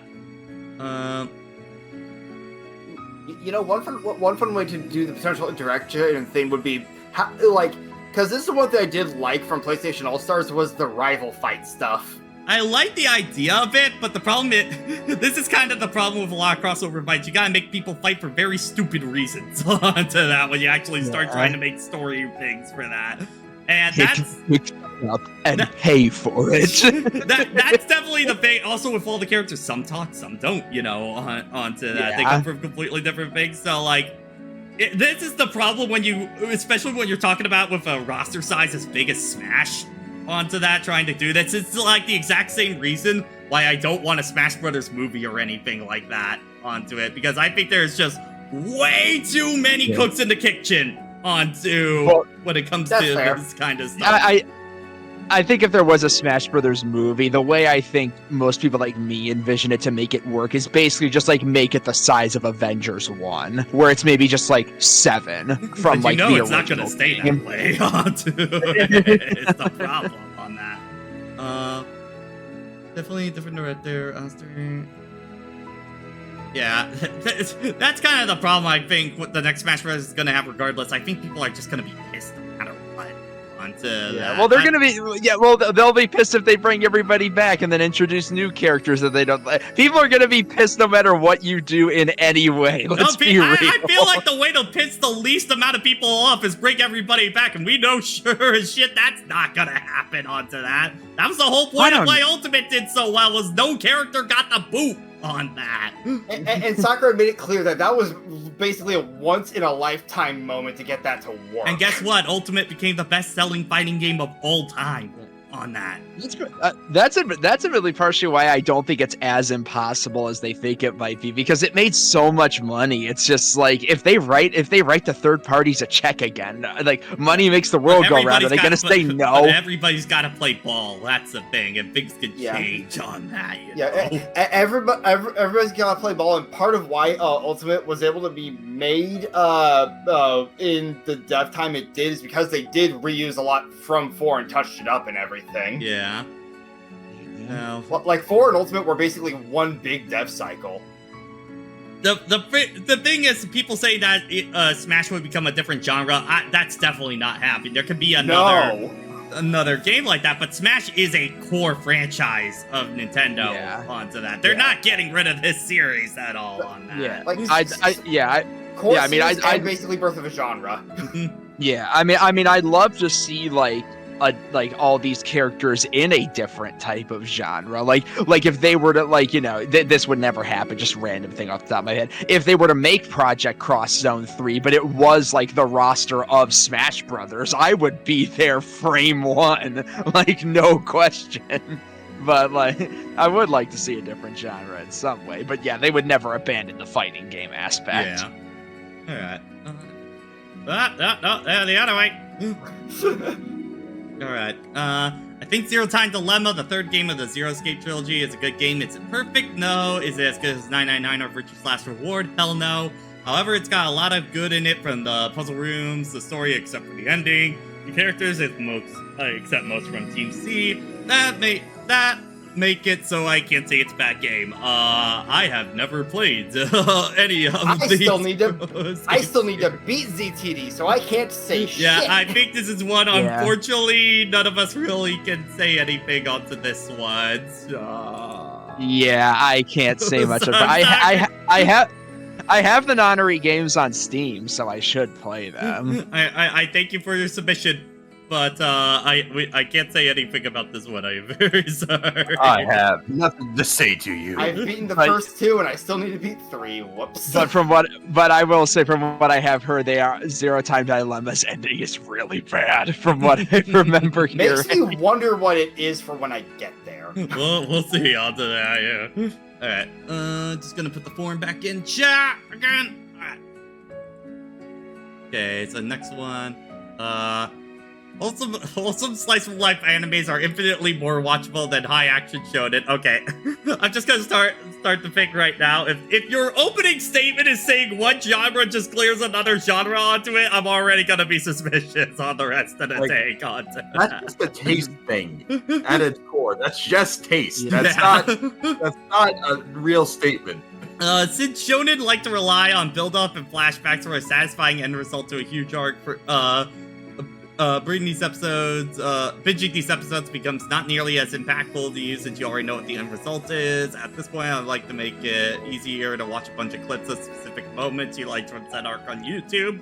For shows like Love is War and Lay to Back Camp, since there isn't high stakes determining the fate of the world or the fate of the character's life, you could just enjoy the characters being likable themselves and nearly faced a series of one or more conflicts happening in one or two episodes.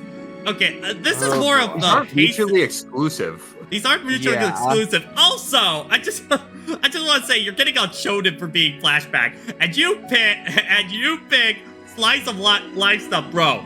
Do you know how many fucking flashbacks are in these kind of shows, especially romance? Oh my god! Oh, dude. Also, as someone who loves one of the probably the longest running shonen ever, I've been rewatching One Piece with Friend, and a lot of those flashback moments still make me cry. It's all on tools for that. I don't necessarily agree with this. Also, I think this is just kind of being very dismissive onto it. Again, it's all on the tools. It's all on the tools on how it works for it. I definitely some shonen are way worse at not having built satisfying payoff for it. It's definitely. Also, like with the flashback thing, that's more of a result of like seasonal, not seasonal, ongoing anime. Yeah. Yeah, Jason, you came back at the perfect time for this day. God. Like they just do that in order to fill out the time because they can only like the One Piece anime could only like cover like one chapter per episode. That's why everything got stretched out the hell. Yeah, and the part that really annoyed me as well is just wishing like that you could watch certain hype moments on YouTube, because to me that just like that just reeks of like a big problem that like I feel is like almost kind of invading the genre nowadays, where people just want to keep having hype moments over and over again without letting you have to have the slow moments. This is the thing we talked about. This is the thing we talked about before on the last time we did the hot takes. Because of that, I feel like a lot of the shonen bubble has kind of just become the NBA at this point.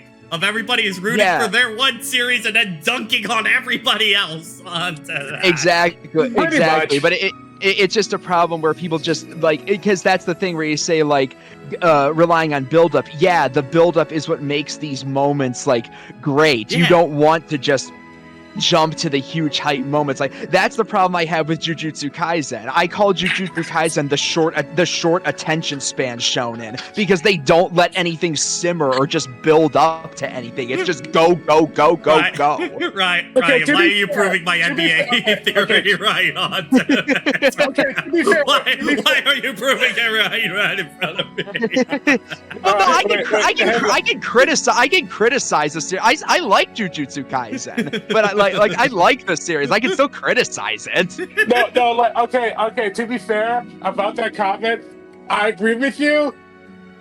I agree with you in the last arc.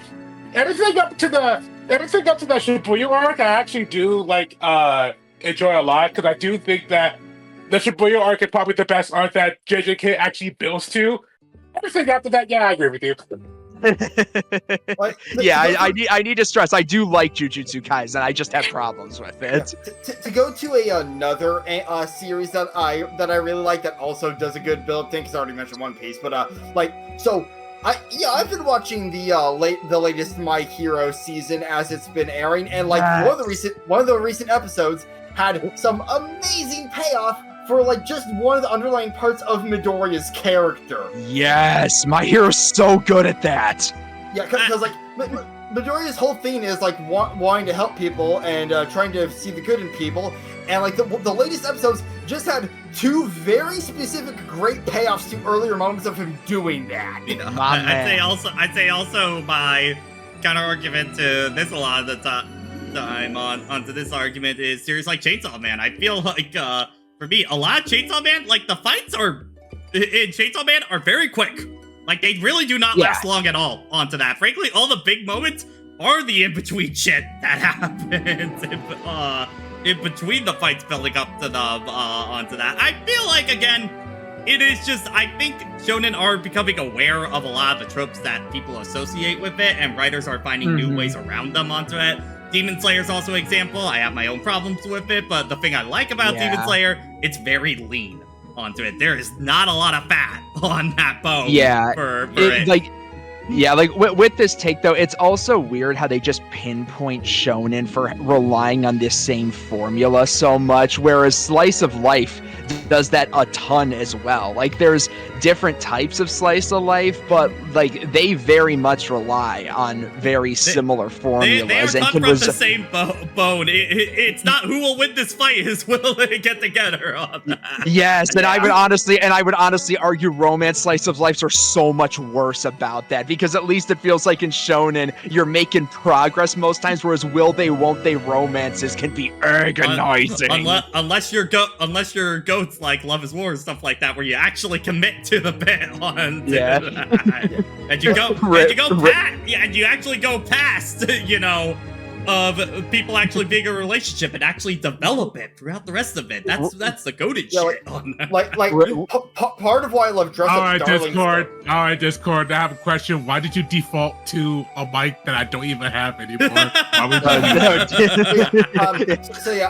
I was saying, just I'm trying to say stuff. I come get interrupted. How come nobody listens to me? Oh, Discord's actually picking me up. So as I was saying, there, like the one reason I love Dress Up Darling so much is just in one season there's already growth between the two leads' relationship, and also they also actively developed each other's characters during that season. I can't say much about it. Because I'm a manga reader. I assume you're an anime watcher. So you should go read the manga. I'll be that guy.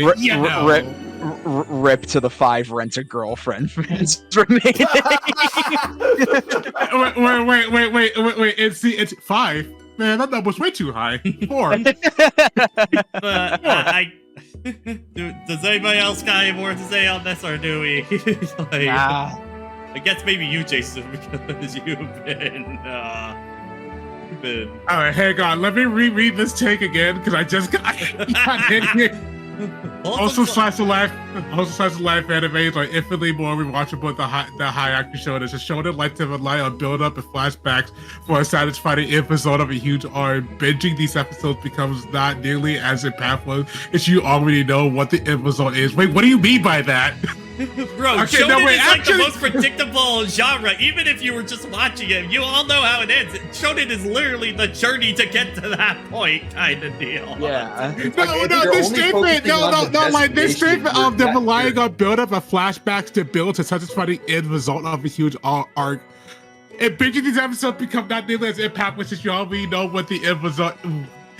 What the end result is. Oh, I'm surprised. They're gonna win at the end of the arc. Wow, what would you expect? Stories are more than their destinations, man. Yes. Life is more than the destination. Hi everybody. It would be much easier to watch clips of specific moments you like from said arc on YouTube. For shows like Love is War and Late Back Camp, since there's aren't any high stakes determining the fate of the world or the fate of a character's life, you can just enjoy the characters being the like. I think you just like character stories. That's what I'm getting at. You like character-focused stories. You like character-focused stories, and there's nothing wrong with that.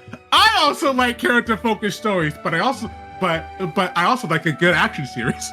Yeah. Well, even then, I think a lot of shonen series are character-focused. Yes, especially a lot more of the modern shonen onto that, I think, are much more character-focused. One Piece and My Hero Academia have a ton of character introspection. Like, so much of One Piece is character-focused. Hell, Like, even Dragon Ball has way more than people give it credit for. I'd say definitely more that I do think with Dragon Ball, it's a bit more of early Dragon Ball. Onto that is more character focused. I do think they kind of stray away from it a bit more as the series goes on that. Probably kind of to the series' detriment, honestly. I mean, the character that gets the most focus is Vegeta, because Z is Vegeta's story. I would say you've got Vegeta and Piccolo in the beginning as well. Yeah, I'd say the most character focus I've seen in recent Dragon Ball was when I watched Super Broly. Yeah. Also, the granola arc in the manga also has a ton of that. Guys, what about Jiren? Move on. We're done here. Move on. Tell me something about Jiren. Guess what? There isn't much to say about Jiren. All right, let's see. The end-all for action games should not to get faster. From character action to fighting games to RPGs to beat-em-ups, it feels like people think they emphasize speed, but it often compromises the sense of fairness and reasonable design just to meet a unreasonable demand of higher scale. I massively disagree with this take onto it for me onto that. Because, okay, here's the problem. That, maybe games shouldn't be unreasonably speed, but I don't feel like a lot of games really kind of get to that point onto it, especially, in RPGs, especially. Being fast is like the number one thing I want. A way too slow of an RPG system can kill a game more often than not onto that. Plus, I feel like I don't feel like a whole lot of games honestly ever get too fast for their own good. I think the only ones that do are frankly like poorly designed ROM hacks or stuff like that. Yeah. onto it. For it. I also just think that in general, speed emphasizes to be able to do quicker decision making and be a little bit more satisfying. You know, onto that, you can have a scale of various different things, but I do think, especially in like the sense of fighting games, for example, onto that, if you are going to be a slower fighter, Samurai Showdown's a really good example of this, where the game is slow, but characters do an ass truckload of damage every time you get hit. You can die in 2 hits, not 2 combos, 2 hits. Yeah, and I'd say kind of a problem that you can have in stuff like, say, Mortal Kombat 1 or previous patch Dragon Ball Fighters is that when people are getting comboed, the combos just kind of last for a very long time onto that. It's just a matter of, okay, we're waiting for the combo to end onto that. You know, at least in something like Marvel 3, you know, you die so fast as soon as a character gets touched kind of deal. It keeps the pace up a little bit more onto stuff like that. I hear Jason wanting to talk about that. Oh, what, Dragon Ball Fighters? Well, it sounded like you were trying to pop in on a pointer. I play character action games to feel like a god. All right? It's that simple. And the further I get in, the more combos I unlock, the more of a god I want to feel like. So you try to tell me that you don't want to feel like a god, and you want things to slow it down. Buddy, hang on. The door's right there. Get out. There is definitely a point where you enjoy it. There is definitely a point when you could slow things down too much that you start losing your audience. I mentioned the Mortal Kombat and Dragon Ball example. You want a really prevalent example of this recently? Multiverses on that. Mm-hmm. Multiverses. I do 100% agree that there is a point where you power scale the player so much that all the challenge is taken out. There are some games that do legitimately have that problem where you get so powerful, and at first you really enjoyed it because yes, I'm a god. But then after a while, just like, yeah, woo, I'm a god, woo, wow. Guess what? That's my feeling on Kingdom Hearts. I much prefer the more grounded, slower combat of 1 over, 3. It's weird, because, like, 3 is also, like, weirdly kind of slow, but you're just very floaty onto that. Yeah, and it's also more the overemphasis on, like, special attacks. Yeah.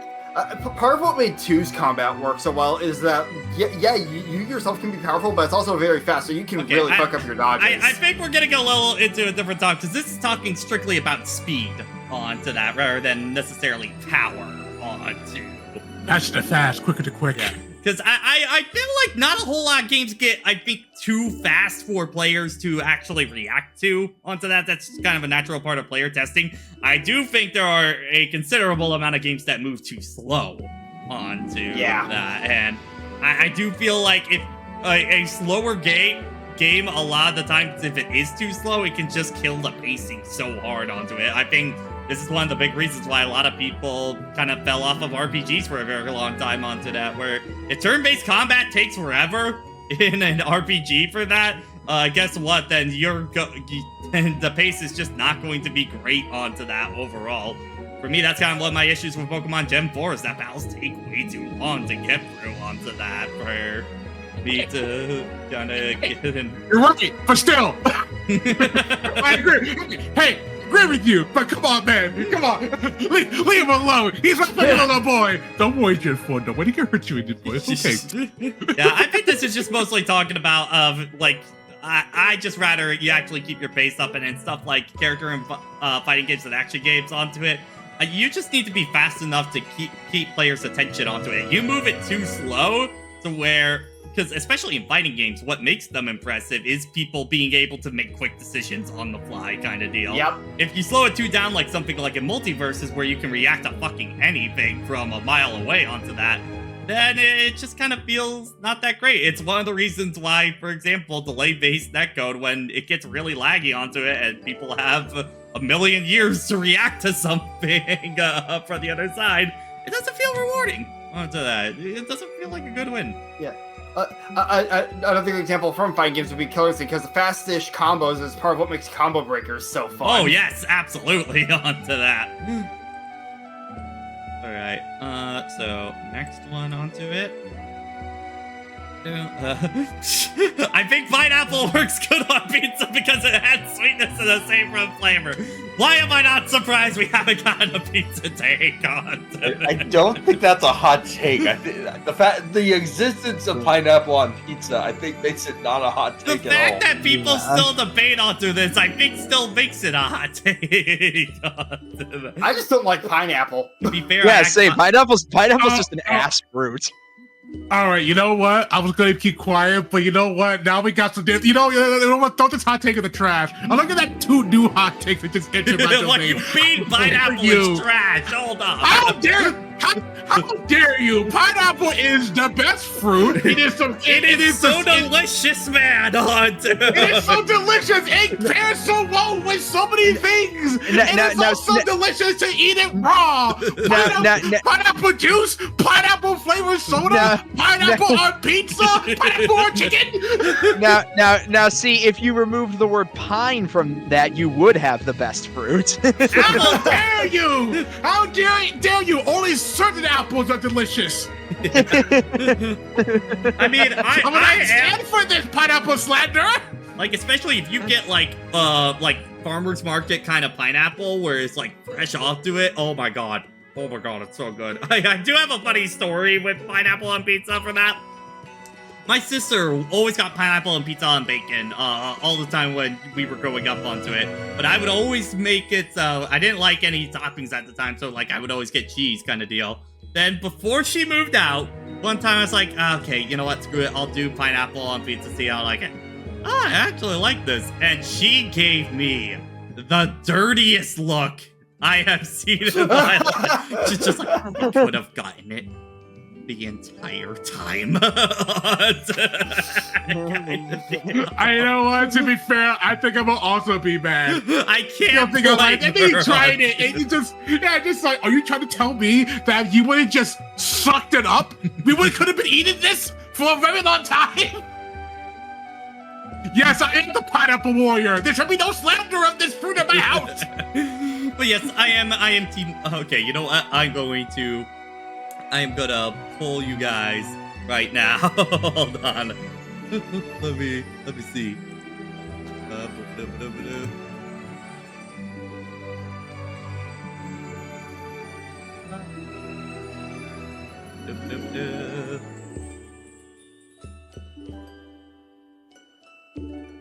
I'm just gonna pull you guys. I am curious how do you all feel on that.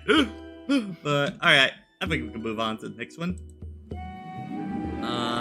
I think Rachel's wedding scene in Sonic 2 went on for too long and felt too much like a bad soap opera.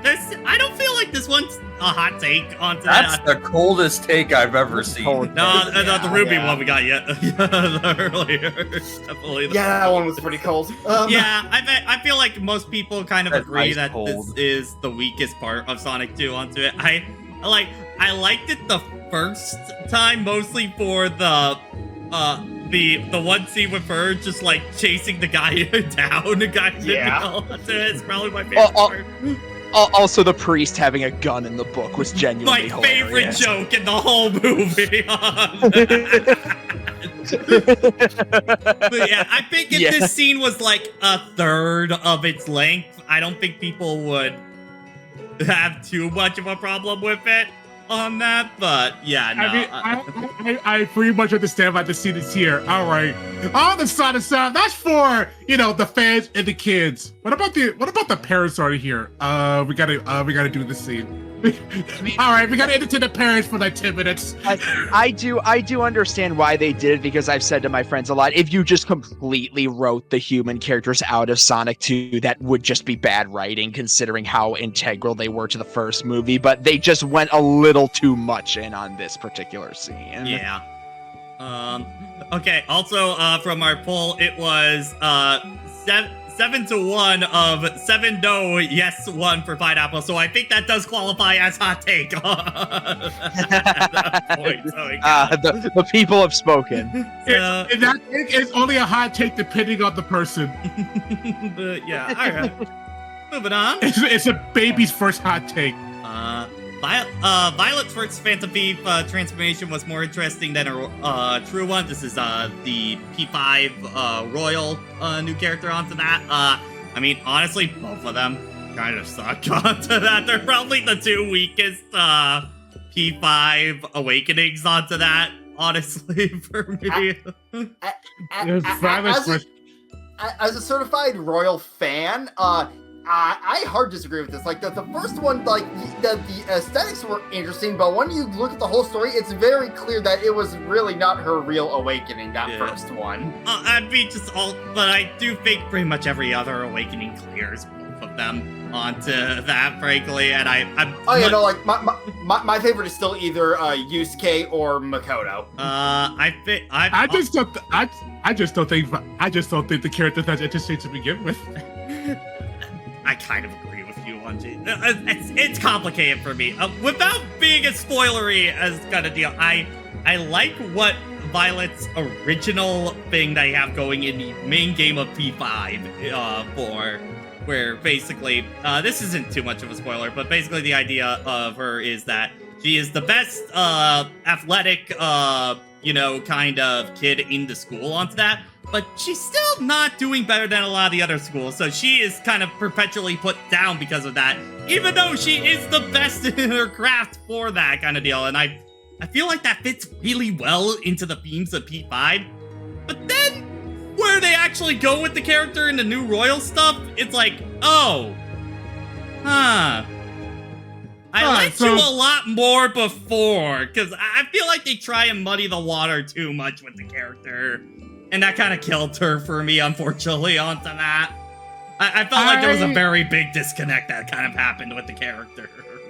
When you go through all the unlocks, you actually see, wait, no. Okay, no. Okay, I thought my computer reset for a hot minute. No, that was just internet. That was just internet being the internet.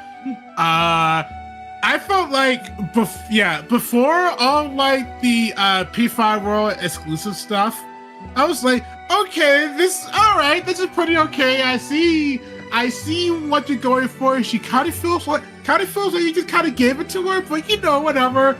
Royal comes out. All right, I'm gonna be real. I think you're trying too hard. You're trying way too hard. Wait, when Royal comes out, she's a Royal exclusive character. Yeah. Let me get to like the new actual Royal exclusive content. Okay, yeah. I was like, all right. I feel like they also tried a little bit too hard. Yeah. Also, I would never forgive them for if you do everything and you like to play as this character. You don't get to play as this character if you start a new game plus save file. Well, you just don't. welcome to Royal trying to squeeze everything into one semester problem. Not even a semester, like maybe 2 months for the new content. To do is just give me the ability to play as these characters on New Game Plus. That's it. That's all I Please, want. because they are ass in the final semester because they don't have all the build-up that the rest of the cast has stat-wise. Is it a hot take to say I hate the special releases of Atlas games? I don't think that's a hot take at all. That's not a hot take.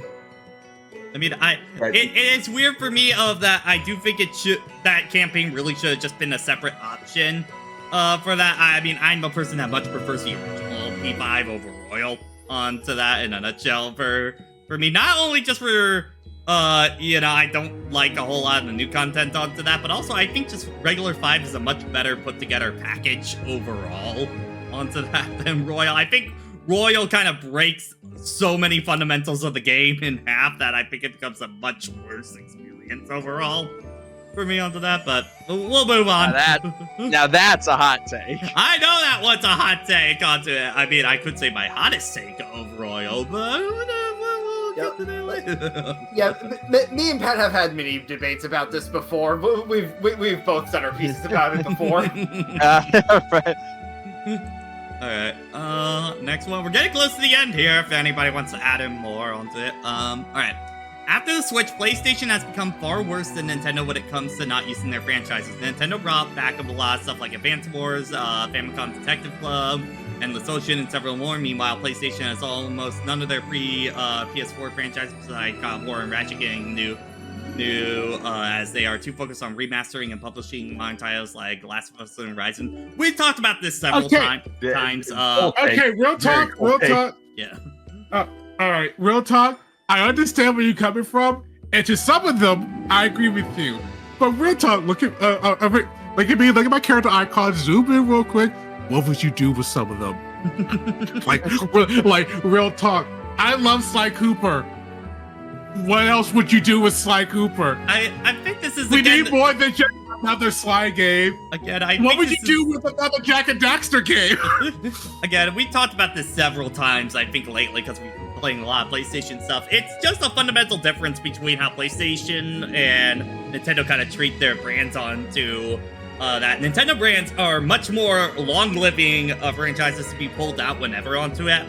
Sony franchises are basically built to take advantage of the generation that they are built in for that a lot of the time onto it. So that's why, Crash Spyro had their thing, then they were out, then Ratchet, Sly, and Jack were on the PS2. Because Insomniac did that in our franchise, Ratchet just kind of stuck around onto that, for the PS.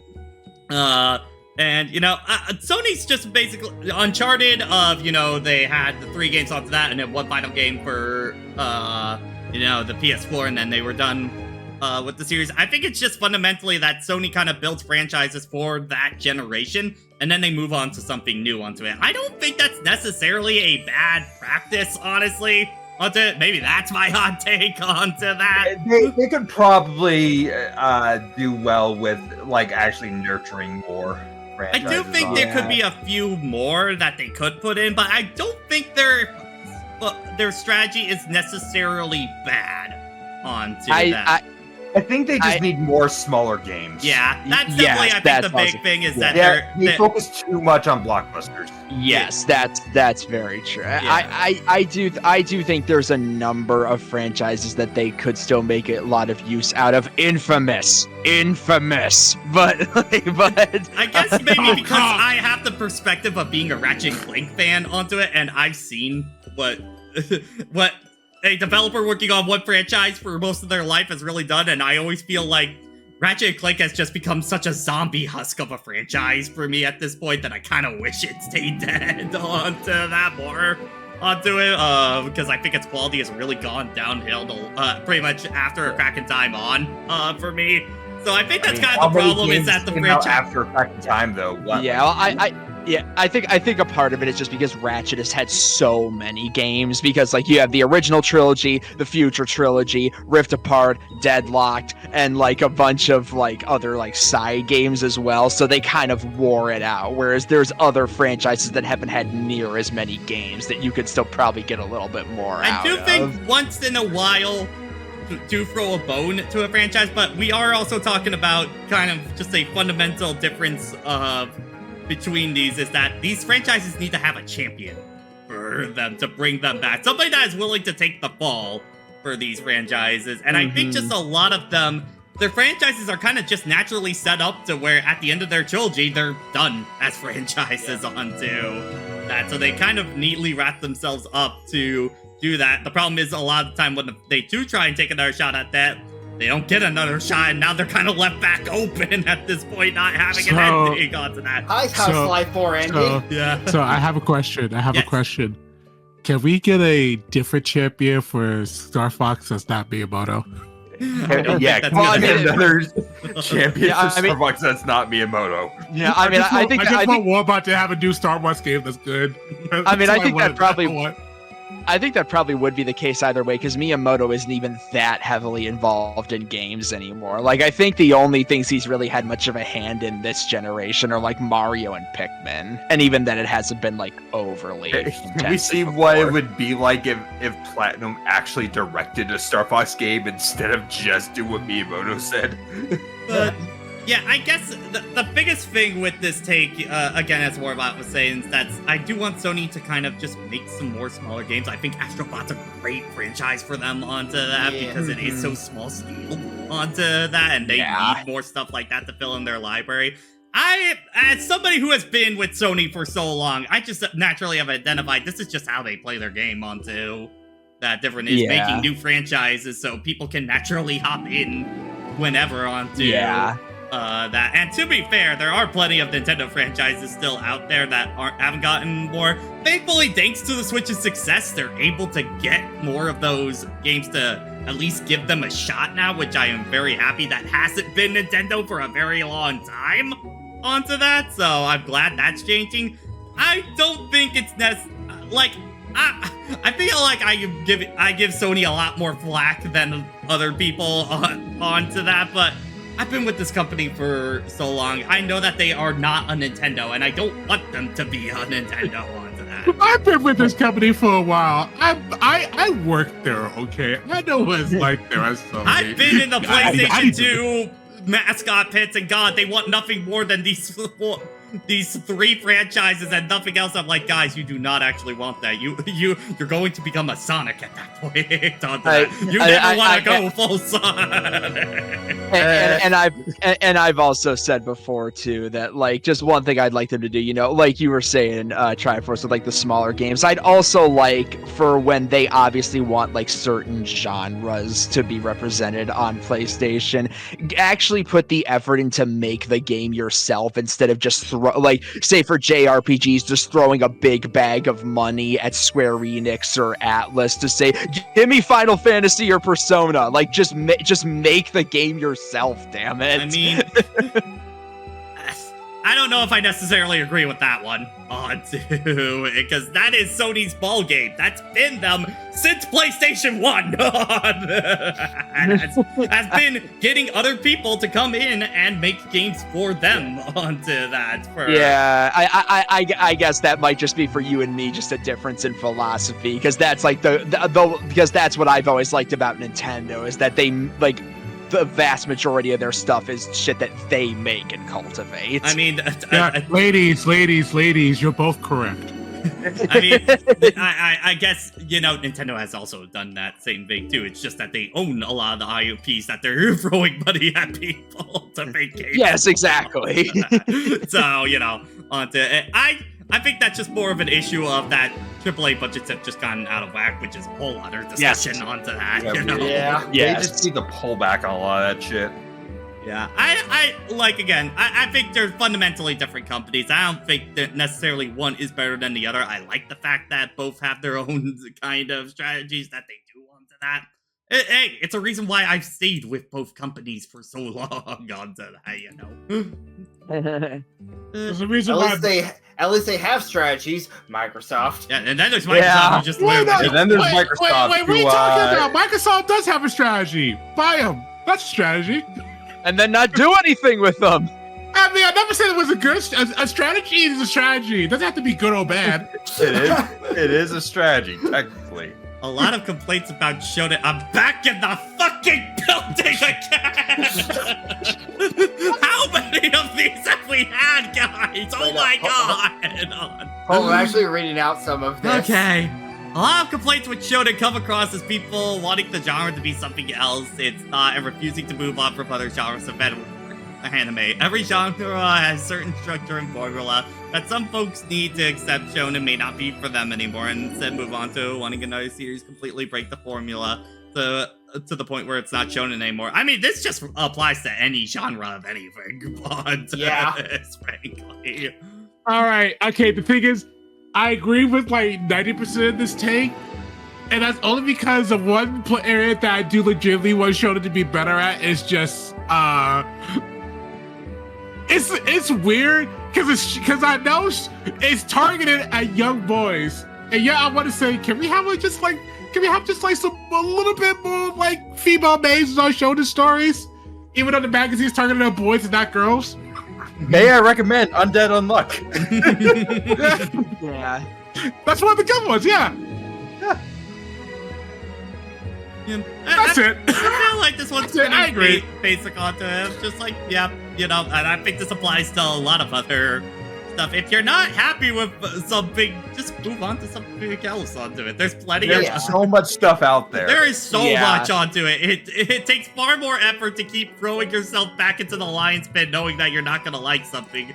Go and try something else too. That's, frankly, I'm going to say it, it's kind of one of the reasons why I stopped doing countdowns onto it, because when trying to make 10 lists of specific things onto it, honestly, I felt like it just kept narrowing my viewpoint more and more. And that's why I like streaming more. It's like, hey, I get to try new shit. See if I like something. I feel more alive when I'm angry. Yeah, you know what? That's gonna feed you down a spiral, good sir. Like Pat, that kind of thing is why I've tried to make all my Let's Plays. Okay, well, it's why back when I first was streaming regularly, I would try to have my streams be my blind playthroughs. But yeah, like with Let's Plays, I do more informative, like ones on games I know to try to help other people find games they might like. Yeah, like Witchstone and. It feels like, you know, when some people, if they wanted to, like, oh, why can't this be, like, a lot darker or, like, more mature? I've seen that thrown around, and it's like, my brother in Christ, can I recommend Seinen for you? Like, read so Berserk. much stuff out there. Seinen is right there. Seinen is literally targeted at just older men. It's right there. Yeah, Seinen is literally just older shonen. That's literally what it is. All right. So far, this is our last question. We will see if we have anything more after this one, but we will see. On to that. Oh, there's another one that just popped up. All right. So forget what I just said. If you want to have more, go ahead. I like the ending of Man of Steel, specifically Clark snapping. At least let him finish, my god. Specifically, Clark snapping Zod's stacks actually tackles Superman's morals of not killing in an interesting way. It could lead to something great for Clark if only we didn't cut the scene afterwards. So, massive disagree. All right. Here's the thing.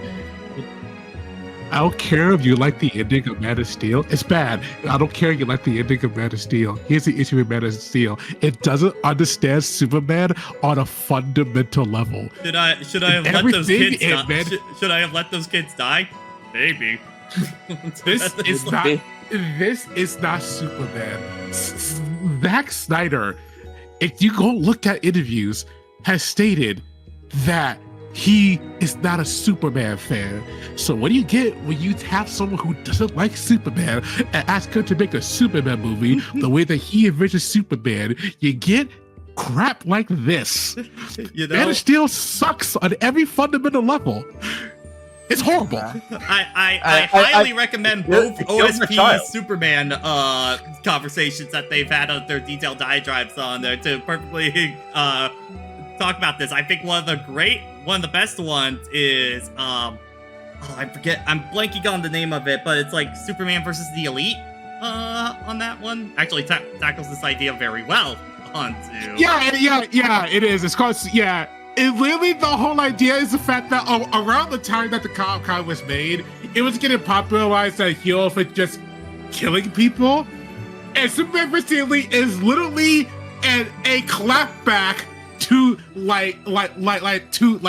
that statement. It is literally them clapping back. It is awesome. Yeah, I mean, like, oh, sorry. Just like to TLDR onto it, it basically talks about a group of heroes, kind of gaining in popularity, and they end up taking out a lot of the big problems of just killing them. And it's like, we're going to finally be able to enforce right and wrong, and guess who decides right and wrong? That's right, us, onto that. And a big part of the end of it is Superman kind of fighting them, and then there's kind of a certain point when he snaps and apparently starts killing them, and everybody starts freaking the fuck out onto it until the last guy comes in. It's like, please, you don't do this. And Superman's like, yeah, I don't. And basically shows that all of them are fine. It's basically an entire thing saying, hey guys, you really don't want Superman killing people. You may think you want it, you actually don't. Onto that. Yeah, I like the idea of playing around with the moral question of should heroes kill. I've always thought that's like a very like deep and interesting question to discuss on like a character to character basis. And hell, for DC, like Superman and everything, I mean that's literally what the Justice Lords were in the Justice League animated series. Yeah, they went over that and then like that was really good. But like the way Man of Steel went about it, just the whole situation, just like it was like really dumb and like overly contrived, like why he had to break Zod's neck and all that. It just wasn't well executed. The thing that makes Superman is the fact that his standards are way higher than any of us could ever actually be. That's why people want to aspire to be him, kind of deal. Like the whole fucking point of superheroes on that, man. So because this take specifically brings up the ending, talking about the ending specifically, the specific problem with the ending, not necessarily that he snaps Zod's neck, is that there are other ways that he could have handled it. If the only way he could have handled it was to snap Zod's neck, then that would actually be a moral conundrum. That would have been interesting. But he could have just flown him out of there. Clark, German suplex. Because there were other ways to deal with him outside of snapping the neck, it just feels like he just wanted to have Superman snap his neck. That's why I said it was like really, really contrived, the whole situation. And I agree, especially with what Pat was saying, like with Superman and Batman in particular, it just feels like it's very hard to like make them kill and have it be like convincing to where you can make it feel right for them. Like maybe. Sorry. No. I'm sorry. I'm just gonna stop you right now because I saw a hot take in chat. I absolutely disagree with Roxas. In my opinion, it depends on how dangerous or off the rail the villain is. Something like if they can be helped or they need to be put down, something real bad may happen. One example, Carnage. I disagree on to that because, again, especially when we're talking about Superman, the whole idea is that he is better, and able to inspire people to be better than him. So in the case of that, it is take him into space where he cannot harm anyone. That is an argument that people always have when it comes to Batman and the Joker, because it's Batman Joker at this point, Yeah, the Joker has done so much heinous stuff at this point that you always just kind of have to question, why doesn't Batman just kill the Joker? Why did he just kill the It's Joker? more of a failure on the system. Yeah, and like Batman actually does have an answer to that, where he just says he feels like if he crosses that line, he won't be able to come back. Yep. Yeah. So by Like, that will point, come once off Batman Batman. captures the Joker and puts him behind bars, it's up to the system to deal with it. Yeah. Honestly, it's the system's fault at that point. Like the Batman Joker dynamic is that if Batman does kill Joker, that basically means Joker wins. Yes. Exactly. Yeah. I but with the Taken chat, I can somewhat understand where they're coming from, because, like, depending on the level of threat or villain that they are, like, Superman inspiring people to be like him, that I vibe with. But then you have villains like Brainiac and Darkseid, where you aren't redeeming them and they are literally universal level threats. Yeah, when it comes to those kinds of threats, it's like, okay, the moral quandary there is not. But right this is the problem onto it, because Superman could technically be one as well onto that if he decides to go that way. This is the whole thing of where the whole standards kind of deal. And on the Batman situation, if he does kill if he does kill someone onto it, he basically robs another person of a life, which is the whole reason why he became Batman in the first place. The entire reason that he does it is so that no child ever goes through the same thing that he does ever again onto that, I wish I could talk about Invincible right now, but I can't. I wish I could. So much pain. I can't. The moral of the story is, you're wrong. You're wrong. Yeah. Like a hot take. Congratulations, I have a hot take. You're wrong. I think this also kind of comes from the problem of where, because a lot of comic media is so centered around movies, and in movies, there is no we'll meet again, Spider-Man, or anything like that. No, the villain always dies at the end of the movie onto that. So they always naturally... For some reason, the movie just don't... Yeah, for some reason, the movie just doesn't want to reuse villains unless your name is Loki. Yeah, which they have to go for an entire loophole to get him back on. I think a lot of it really depends on the grounding of this and like the sturdiness of the superhero's like morality. Like, I think, I wouldn't necessarily want him to, but I think you could reasonably write Spider-Man killing an overly evil villain, because Peter Parker is shown to be not as hardly grounded or unshakable as Clark Kent or Bruce Wayne. But it's Spider-Man's a weird one, because he is kind of in this limbo onto it kind of deal, because it's more on Peter holding himself up to this standard, not this massive ideal for him kind of thing onto it. And this is, we talked about a lot in the Spider-Man 2 talk, but this is one of the reasons why I fucking love when symbiote is written really well onto this, because it highlights this exact point onto it so much. Yeah. yes, Shadow, that's right. This take is awful.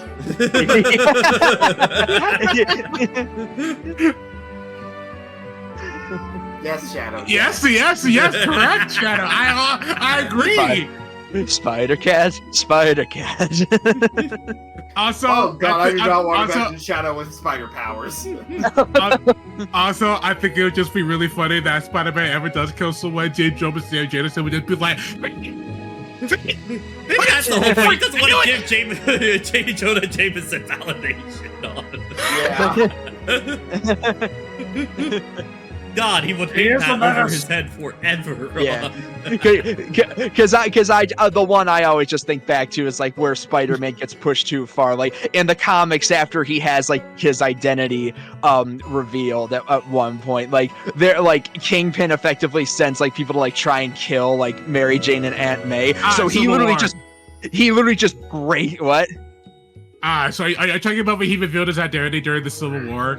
Yeah, Civil War, and he literally just breaks into the prison and just beats Kingpin within an inch of his life. That's just oh god. I just like to imagine the scenario where J. Jonah walks in Spider-Man, like, Spider-Man, congratulations on stopping that nuclear bomb that would have wiped out half of America. Remember when you killed that one person? God. That one guy who was a dick. Yeah, this is the prop. Just I don't like a whole lot of this idea of that. I feel like for a lot of superhero media, people just think of them as cool action heroes and not, the idea of being superheroes. A lot Aragon. Yeah. I do love to debate this stuff though, because I think morality is always something that's very interesting to discuss. I just think it doesn't have it has a place in it. But it doesn't have a place with Superman on it. Yes. Him in particular. Yeah, like you could debate with heroes like Spider-Man or maybe Black Panther could be another one you could argue with, but not Superman or Batman. Yeah. That was very ironclad rules on that. Alright, so I think we got one more in case we get any other ones that show up on the Ruby. Of course, it ends on another Ruby take, of course. Sorry. Ruby may have accidentally become a shining representation of humanity and its create what? Where are you going with this? Hold on. I don't like where this is going. It may be flawed and it may not have the best been the intention, but the fact it survived as long as it had and been talked about its flaws and all the show, and even something people can discard as bad still has meaning to somebody else. That said, please finish the story and get them all therapists. They need them. I mean, honestly, this is just kind of to any kind of series that has kind of been, in the ruts, but still can keep going on to that. Like, you can replace this with Sonic. Become a shining representation of humanity in this creation. Of humanity. What an opening line! What an opening line! Sentence send me on that. What an opening line! I was like, all right, go on. Ruby's never-ending desire to persevere is quite the interesting statement on the human condition. when aliens show up to Earth and they ask, "Give us some of your best material. Why we should let you live?" I have it right here. Ruby. No. It's a shining beacon of humanity and its creation. No. What is it like? They're NASA's projecting Beatles songs and math equations into space in case aliens pick something up. We add Ruby to that. That's what made I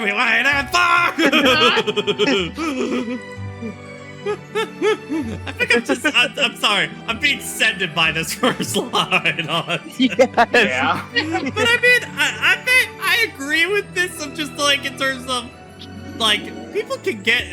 people will find value in pretty much anything onto that, whether it be good or bad onto that. If people like it, they'll get attached to it, kind of deal on. I mean, I recognize how flawed the series is, and I still really like it. Same.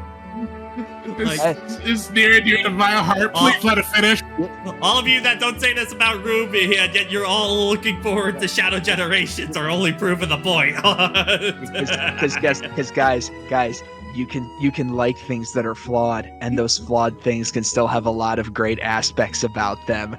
Not everything has to be fucking perfect peak fiction to have value, and most things that you think are peak fiction have flaws in of themselves. I'm based and that's cringe. I'm cringe and that's based. Trust me, One Piece is amazing, but it is not perfect. No. Yeah, that's a weird one to end on. Maybe I gotta come up. Maybe I need to come up with one. Oh shit, we did that one. Okay, let's see. You guys have 2 minutes. Oh Jesus.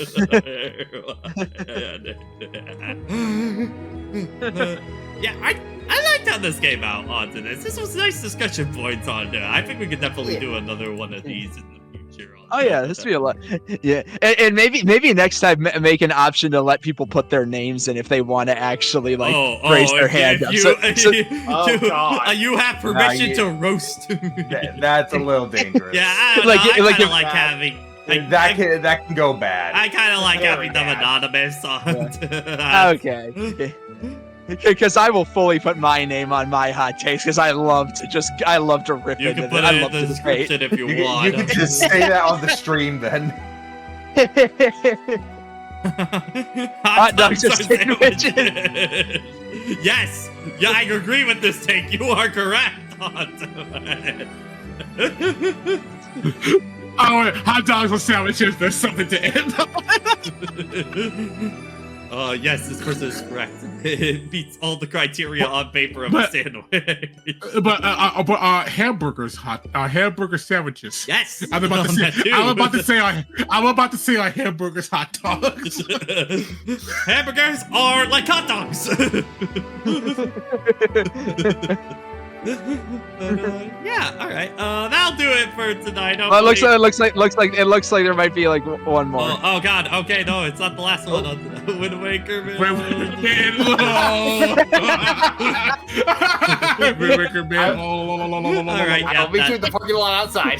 That's me. I'll put my hand up. I'll put my head. I just threw that in there as a joke.